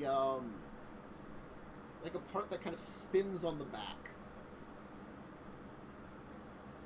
again, kind of pulling the trigger. Alright. Nothing seems to be happening at first. Can I spin the thingamajig? It's spinning. It starts spinning as you pull the trigger. And it feels like the thing is doing something, but you just can't tell what's going on. Maybe it doesn't affect trees? First reaction is to point it at myself, and that's bad. Mm-hmm. I don't know, is there like a bird or something I can point it at? You have several birds. I'm not any of my animals. Sure, there's And a walk random by. bird. Roll a dex check to hit a random bird. Not gonna go well. All right, Not bad. I'm gonna roll this d20. Let's see how it rolls. Oh boy! All right, so the bird will kind of quickly seem to be in panic and take flight, and partially through the flight you'll see it just stop moving, and fall down, and just crumble into dust. Good thing I didn't point that at myself. Once again, setting aside with the dangerous weapons Kaz probably doesn't want me to have. Again, totally cool with you having the lightning gun, though. I think that's sick. Mm-hmm. Well, yeah, that's why it's on my back. Yeah. I'm keeping that one. That one's the least dangerous out of these three so far. Mm-hmm. Okay, next one. Excellent. It seems to have a kind of weird canister on the back, kind of section. That seems to be about it, and it seems to just kind of got an end where maybe something shoots out of. You think? You. All right. A stream of lava goes out and hits the tree, which then crumbles to dust because the tree was already dust. But you can't see what happens to a tree. Nothing interacted with it.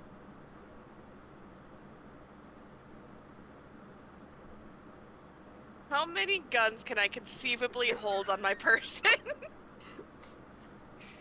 Just limit yourself to one.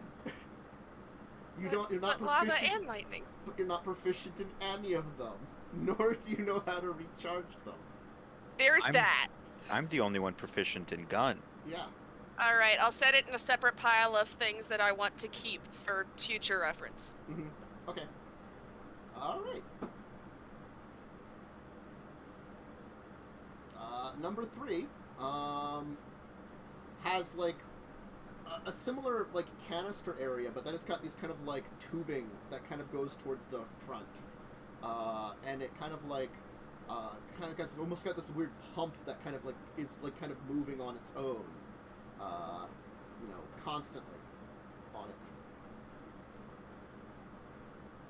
Tree, also, because the other tree is dust. Okay, new tree. Do. So you're doing some landscaping. Hey, we got a new tree. Yeah. There's a bunch of trees that are dead. One of them is dust, another one of them is kind of dust. Okay. A weird greenish liquid goes out and kind of hits the tree.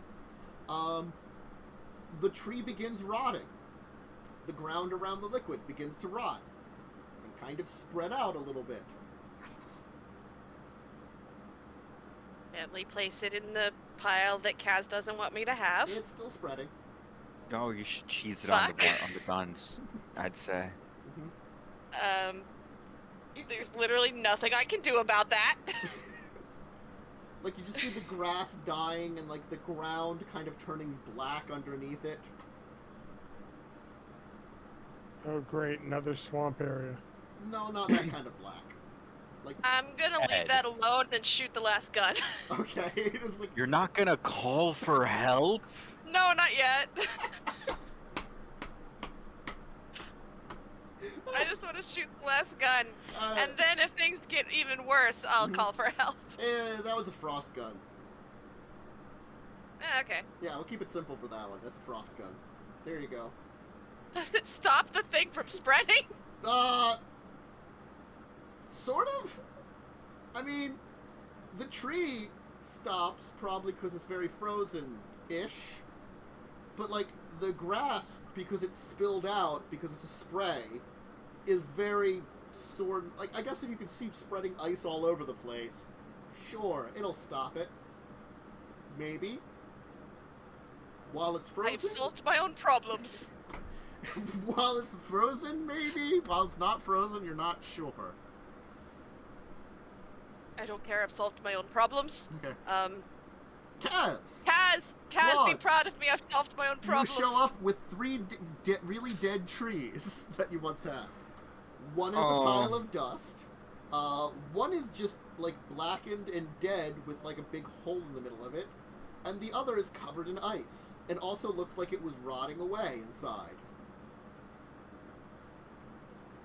As I've solved my own problems. Okay, I left you for 20 minutes, and you now have problems plural? Oh yeah, I'm sorry, the dust is on fire because it's covered in lava, I forgot. So there's like a pile of fire in the yard. You told me to take the weapon. You did tell her to go play with the weapons. I did. You know what? You did what I asked. It didn't go exactly as I was thinking it would. I figured... It went exactly as I figured it would. You know, But You asked her to play with weapons that you didn't know what they did. I didn't think it'd be this wild. You know what? The button. I know what they did. I know what they do. That pile is weapons that you probably don't want me to have. This weapon on my back shoots lightning. And these 2 weapons over here are weapons that I want to keep. Because Shoots one li- of them shoots lava and one of them shoots frost. It shoots lightning? Mhm. That's pretty badass. That one creates big holes in things, and I'm pretty sure steals the life essence out of it. That one shoots weird green acid that hopefully isn't still spreading, because I shot frost at it. I don't remember what the last one did. Caused the bird to disintegrate? Oh, yeah, I disintegrated a bird and a tree. I didn't realize the tree at first, but I did realize the bird. We go back a bit. The spreading? I froze it. I fixed it. Over near the frost, you will see, like, the frost is over the tree and the ground, and you can kind of see through it that there's, like, nice black ground, you know, underneath it, and the tree is blackened and darkened and horrible looking. I shot frost at it, and it stopped. Gideon, it's the spring and we're on the tropical island. I'll shoot more frost at it. Actually, I don't know if I can. I don't know how to recharge these. Kaz, can you teach me? I will figure it out and teach you how to use one, so pick your favorite. Lightning. Alright. Surprised you didn't take lava. I shoot fire out of my hands. Yeah, you want to diversify. As someone who mainly does fire, you want to diversify. I'm going to wait here for it to thaw, and then I'm going to try to dispel whatever's going on. I could set it on fire. No. No, I mean like melt the ice with like burning hands No, or something. with just burning hands? Okay, sure. Yeah, no, not the guns. I don't know how to recharge them. I don't even know how many charges they have. I'm gonna pick up the lava gun and try and shoot it at the fire. No. Kaz like puts like a hand on the lava gun. No.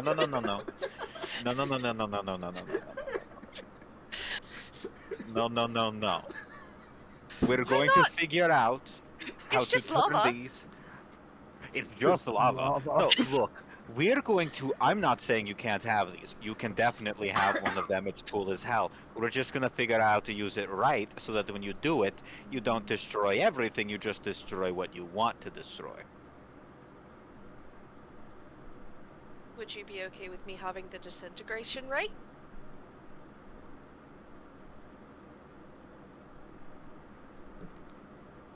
Not yet. But perhaps in the future. I'll take that as a maybe. Do you want me to burning hands the ice? If you can do it gently without lighting up too much on fire, I would appreciate it. I'm going to gently burning hands the ice. Just sounds weird. Okay. Sure, the ice will melt away. There wasn't really a lot of it. Okay. Is it still spreading? It doesn't seem to at first, but then it starts to seemingly activate again. Okay, I'm gonna cast a spell magic. I know it's not technically a spell. Okay. But it's a magical effect, and we're kind of playing fast and loose with a lot of things going on. Roll a d20, please. I add anything to it? Your ability for spellcasting. Intelligence. Mm-hmm. Got it. 13, not great. No. Doesn't seem to work. Okay.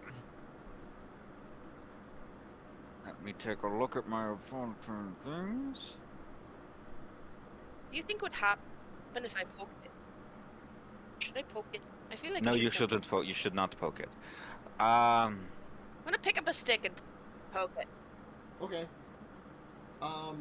The stick starts I'm blackening gonna pick up a stick and and poke spreading up towards you. Drop the stick. I'm gonna drop the stick. The stick blackens and kind of like rots away. I dropped the stick. Yeah. Remind me, what does the monocle that I got from the witch do again? Frick, where did we have that noted? Gives witches. It is I believe the witch's sight? Yes, the witch's sight. Okay. I believe it allowed you to sort of look into the true nature of things. Would it be useful here? You have no idea. Because I can only do Dispel Magic one more time. Mm-hmm. You can try it. I'm gonna put on the fucking monocle. Okay. When you put the monocle on, like, you see a lot of weird stuff all of a sudden. You are quite overwhelmed. Can I get a, let's say, wisdom save from you? That's the worst one. Mm-hmm.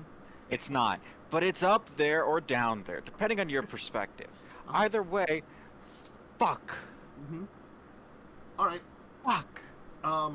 Your brain is just like overwhelmed because you're pretty sure like you're seeing stuff that just is like weird energy patterns and all kinds of stuff, and it overwhelms you for a bit. It takes you a little while to like even get to like be able to start seeing things and not be like, you know, just your brain dizzied and messed up. You're just like, oh fuck, Jesus.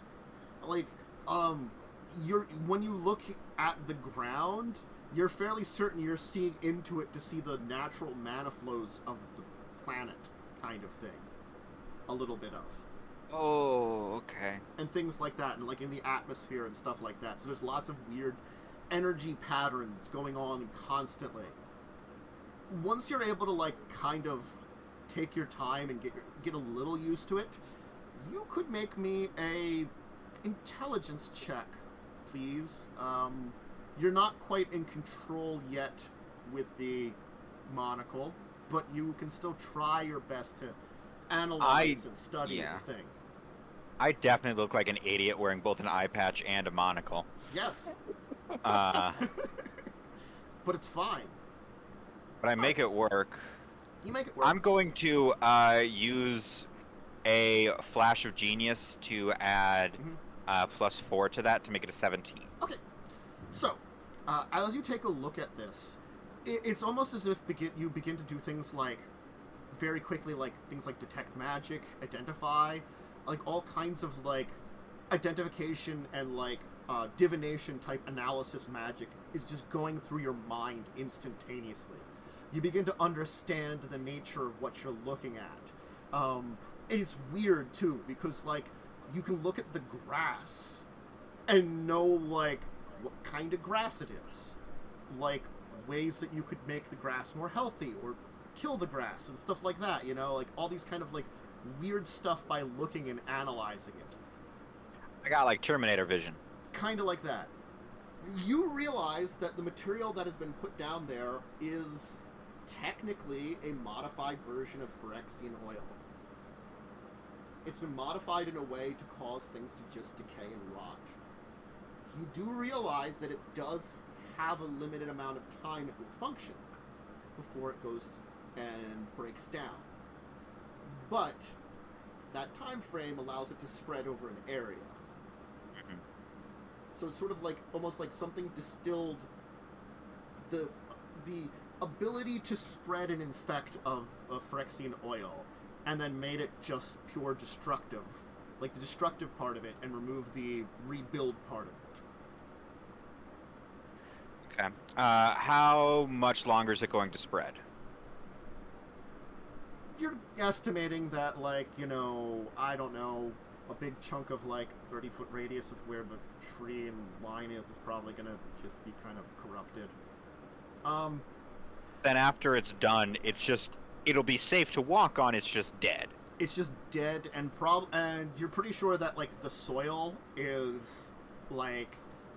Killed all the microbial life in it. Yeah, and, like, you know, probably destabilized some of the, like, the macronutrients and stuff in there, too, and caused, like, a lot of damage to that, too. So the soil won't really be good for growing anything for a while, either. So it's just a big dead patch.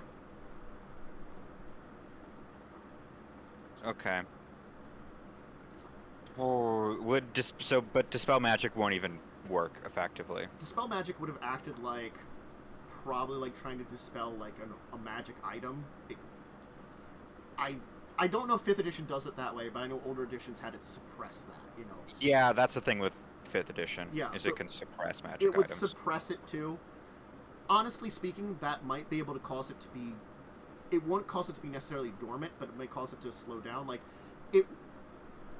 Carrie's Ice idea wasn't bad because it kind of caused it to be dormant, but it has basically a life expectancy, almost, you could call it, before it, like, its own power breaks down.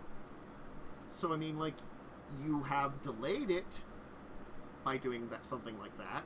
It's just, like, paused. It'll just, when it thaws, it'll just go again. But its time frame still runs out, you know. It has, like, an amount of time it could go, and pausing it does help, because, you know, it's still using the same energy while paused, just not moving. Okay. I think Kaz is going to take the freeze gun and freeze it again. Okay. And then just let the time run out while it's frozen. It'll easily do that then. It's incredibly indiscriminate and very aggressive, you will be able to tell. So it's probably not very viable as a weapon, because you could get accidental exposures all over the place. Oh, no, I'm giving this to Karn. Yeah, this is like, this bad. Please get rid of it. Okay. Okay. Freeze gun? Good. Great. The freeze gun, you will be able to learn from your sight, actually does something a little differently than you. It's technically not making things cold. It's making things cold because it's like one of those reactions of like making molecules not moving kind of thing. Oh, so it's not freezing, it's slowing. Yeah, kind of. It's, man, how do I put this without saying the word freezing?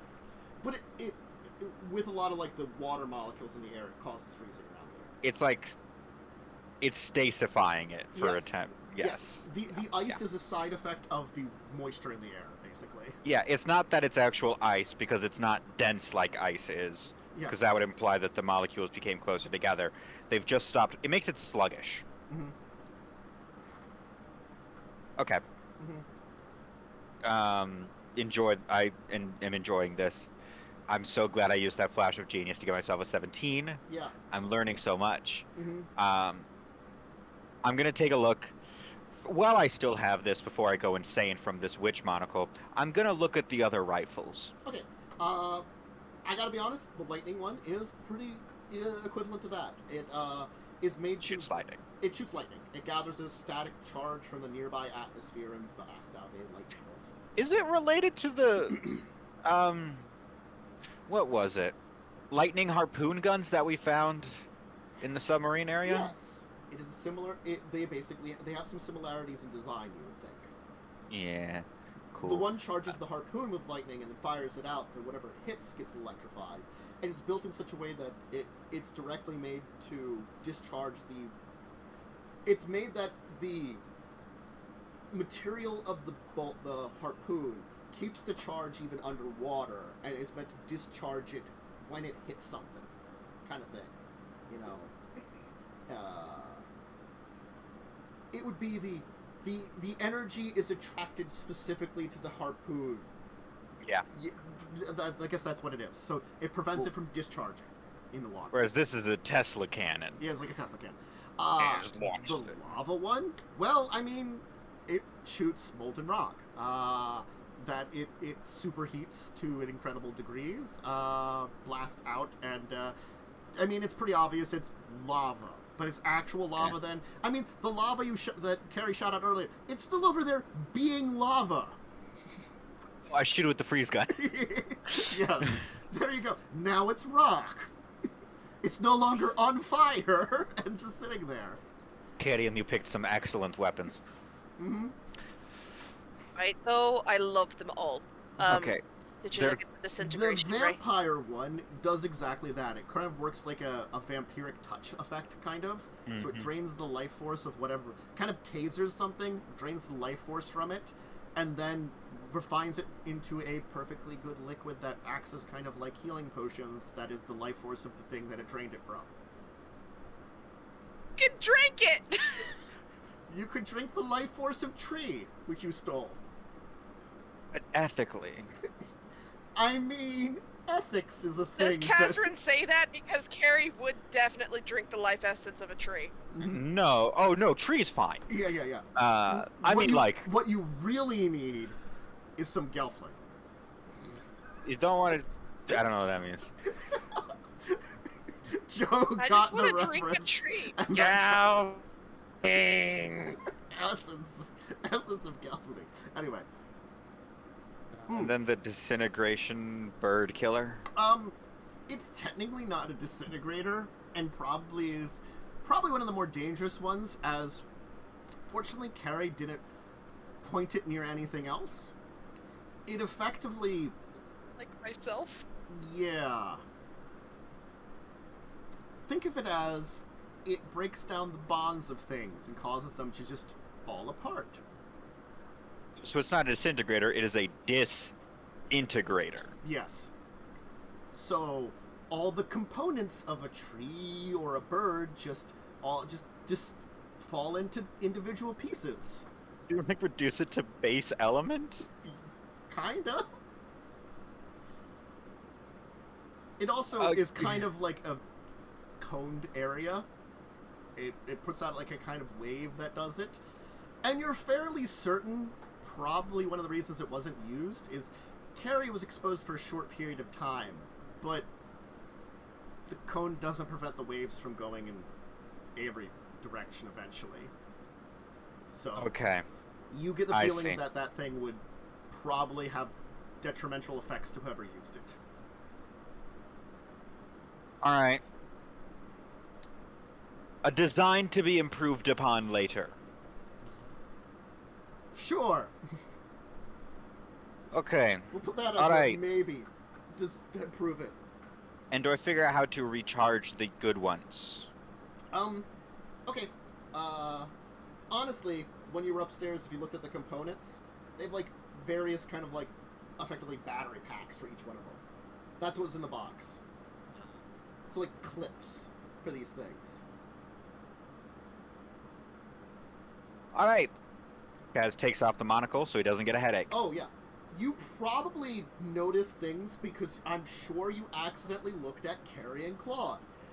Carrie, oh my god, is the weirdest... You basically can see the essence of the demon within her.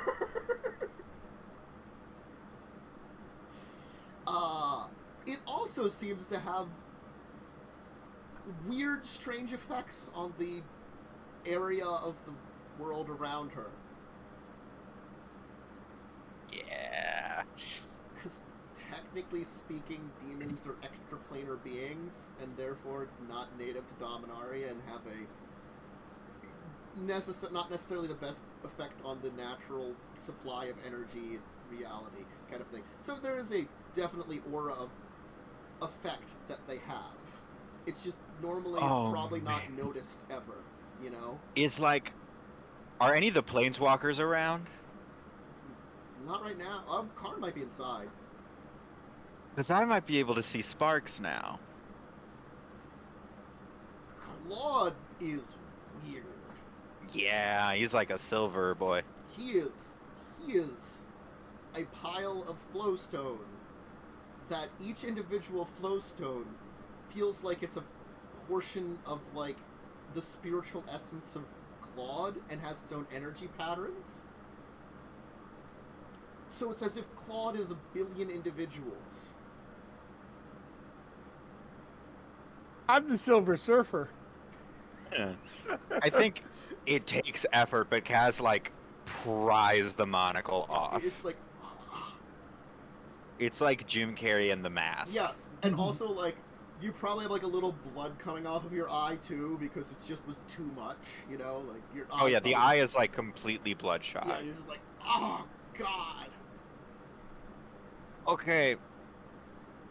Ow. Fuck me. Alright. Oh.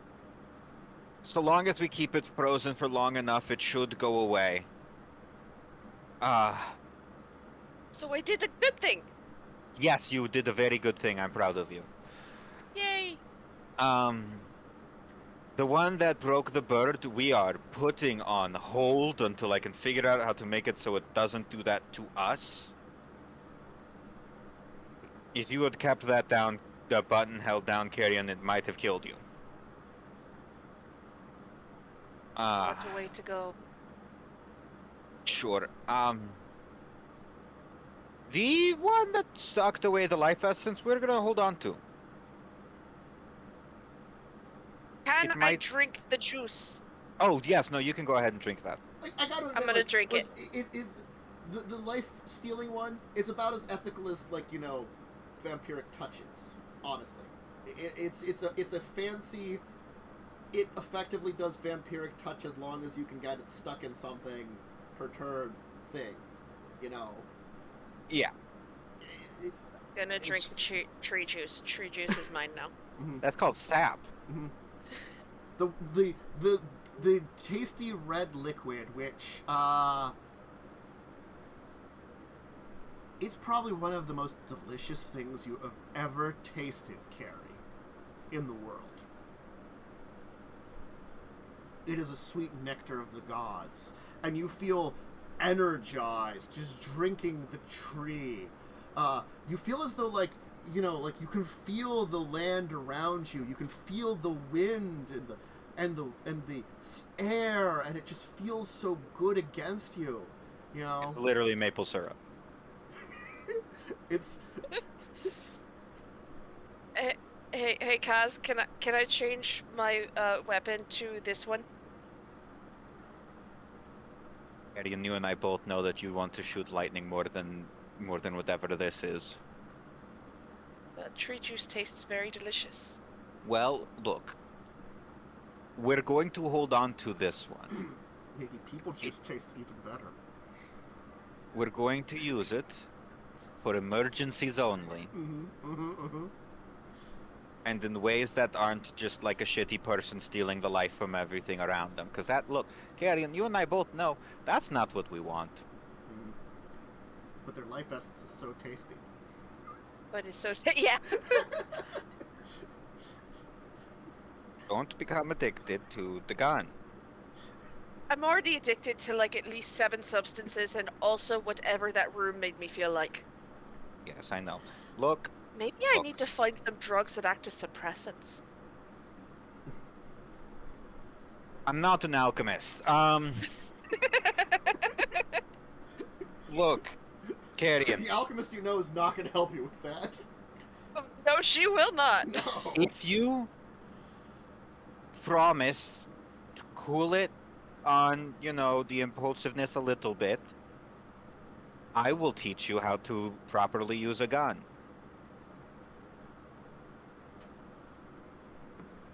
This feels like somewhere between extortion and blackmail.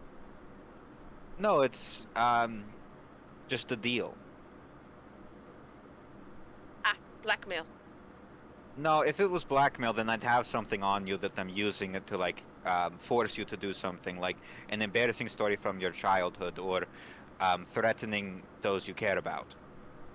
I'm not. I'm literally offering to teach you how to do something cool in exchange for you not freaking the fuck out.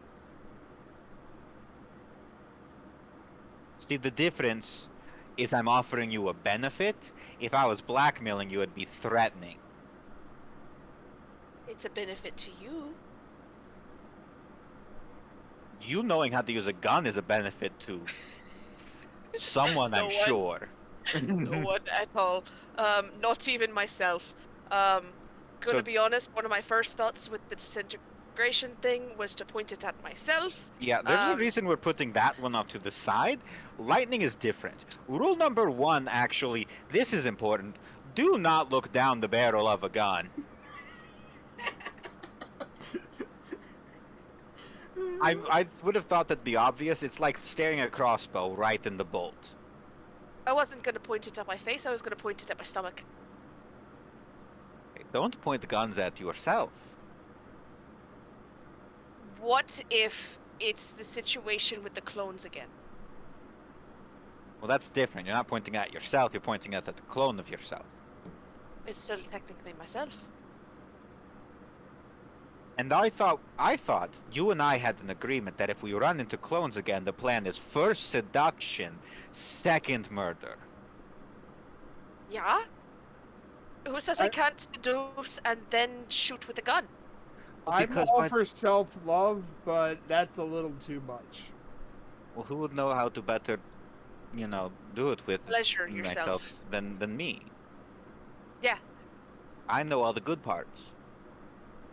Besides, it's not really us. It's a clone. Exactly. I don't know what your Anyway, problem that's with this beside the point. If I promise to try my best. If you promise to try your best, how about this? If you promise to, instead of just rashly making decisions, run them by me first, I'll teach you how to use the gun. I have been trying to do that more, sir. Excellent. First things first, I'm gonna figure out how to charge this bad boy right back up. Also, I figured out what the boxes do. It is so good that you didn't push the button. You would have died. Ain't that the dream? No!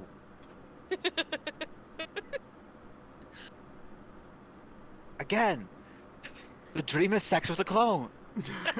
Anyway, I mean, one of you might be able to do that to themselves, but he hasn't tried. It hasn't tried that yet. You mean Alatar and Karn? No, I meant Claude. Oh. Yeah, Mm-hmm. I can have both at the same time. Also, Gives a whole new meaning to go fuck yourself. Exactly. I was implying more. He was just trying to But split myself in half? yeah, you never tried it. It probably won't work.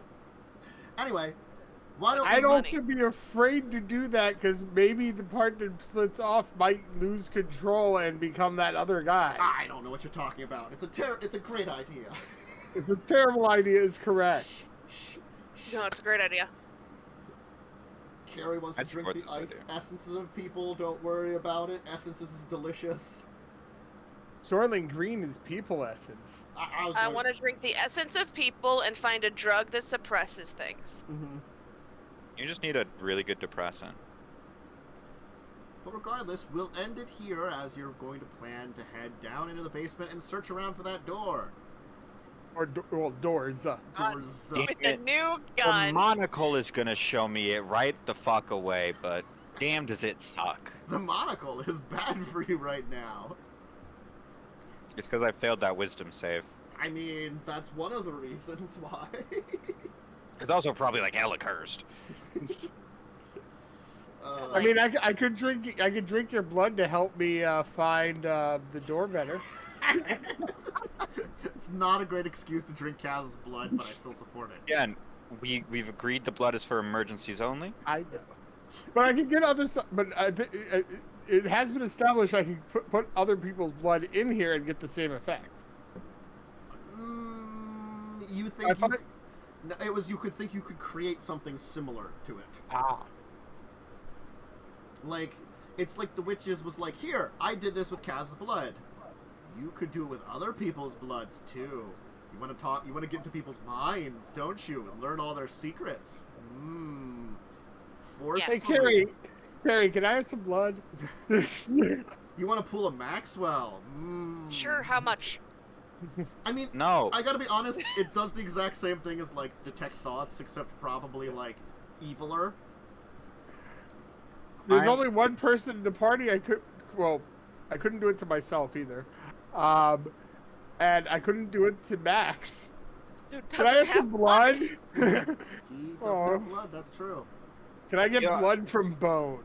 Yeah, bone marrow is where blood comes from. But he doesn't have bone marrow, though, because he's long since dead. Like, maybe if you'd gotten to him, like, you know, like a little bit after he had been dead, but it's been like 300 years, man. He has no marrow left in those bones.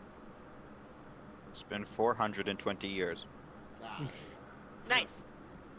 Anyway, yes, you've got some crazy weapons which had been in there all the time and no one went back to check anymore because you found a weapon of mass destruction. Well, look, I mean, there's, also when I said the weapon room, I meant down the hall there's a room of weapons. Not his closet. You didn't say that. No, I didn't, which is why I was confused. I have a gun. No, Kaz has a gun. Kaz is going to teach her how to use the gun. No, I have the gun, lightning gun. You don't know how to use it. And? Kaz I is shot gonna a tree, that's pretty good. Tree doesn't move. And? Tree has like an AC of like, no. Listen, if I need to shoot at something big, how hard is it gonna be for me to miss? We'll find out. Anyway, what are we doing for today? Let's give our normal round. Hey, Mads, any shout-outs of any kind? Tuesdays, with Tantus and Joe, we are on Star Trek, Adventures with, on Unfunny Ones channel, starting at 8 p.m. Central Standard Time. Yeah, 9 Eastern. 9 Eastern, 8 Central. I have a lot more self-control in that game. You have to. But I still punch things. You punch changelings into liquid form. That's just going to be my claim to fame for the rest of this campaign, or that campaign, is just, hey, once I punched a changeling so hard it changed forms. It's like that time you punched a zombie's... states of matter. It's like the time you punched away a zombie's right to a third dimension. Mm-hmm. It reverted back to its natural form. Or the time I punched a dude's joints out. Yeah, that man's joints disintegrated. I do a lot of punching in all of my games.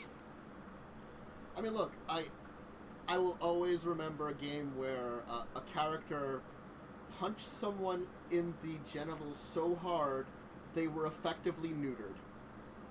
Like what happened to Goro in the Mortal Kombat movie. Except, like, when you're rolling, when it's one of those, like, open-ended systems and you're rolling dice and you do, like, I don't know, like, when a normal person has, like, 7 health and you do, like, 15 to genitals, I mean, they are gone.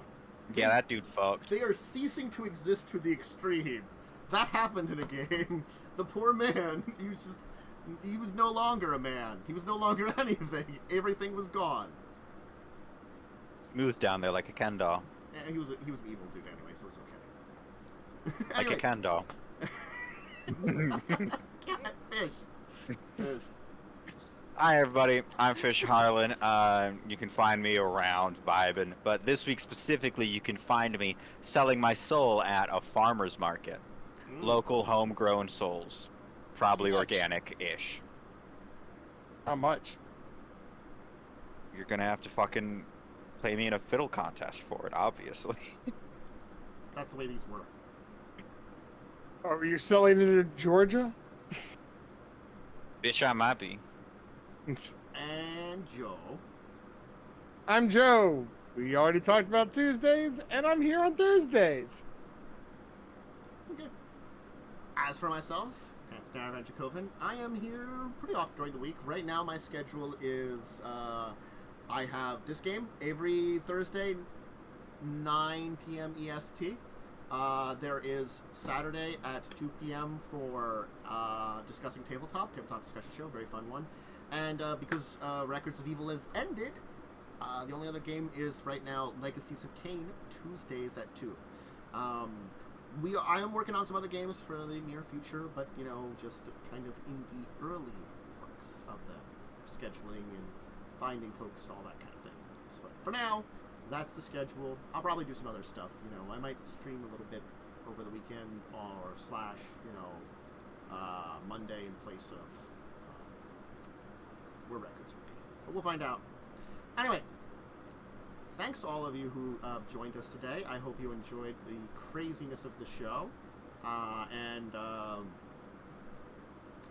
Of course, Mad's playing around with very powerful items that she shouldn't, that were just hiding in someone's room. They just I happened to was be there. sleeping like 5 feet from those. I mean, you had been sleeping 5 feet from the weapon of mass destruction, too. I mean... No, we found the weapon of mass destruction pretty soon after we moved into that room. True. And then we just never went back into that closet because of that. It was a closet that had some stuff in it that seemed dangerous. But anyway, hopefully you can join us next week. I hope you had an enjoyable time. But until then, farewell, everybody. Goodbye. Oh. Those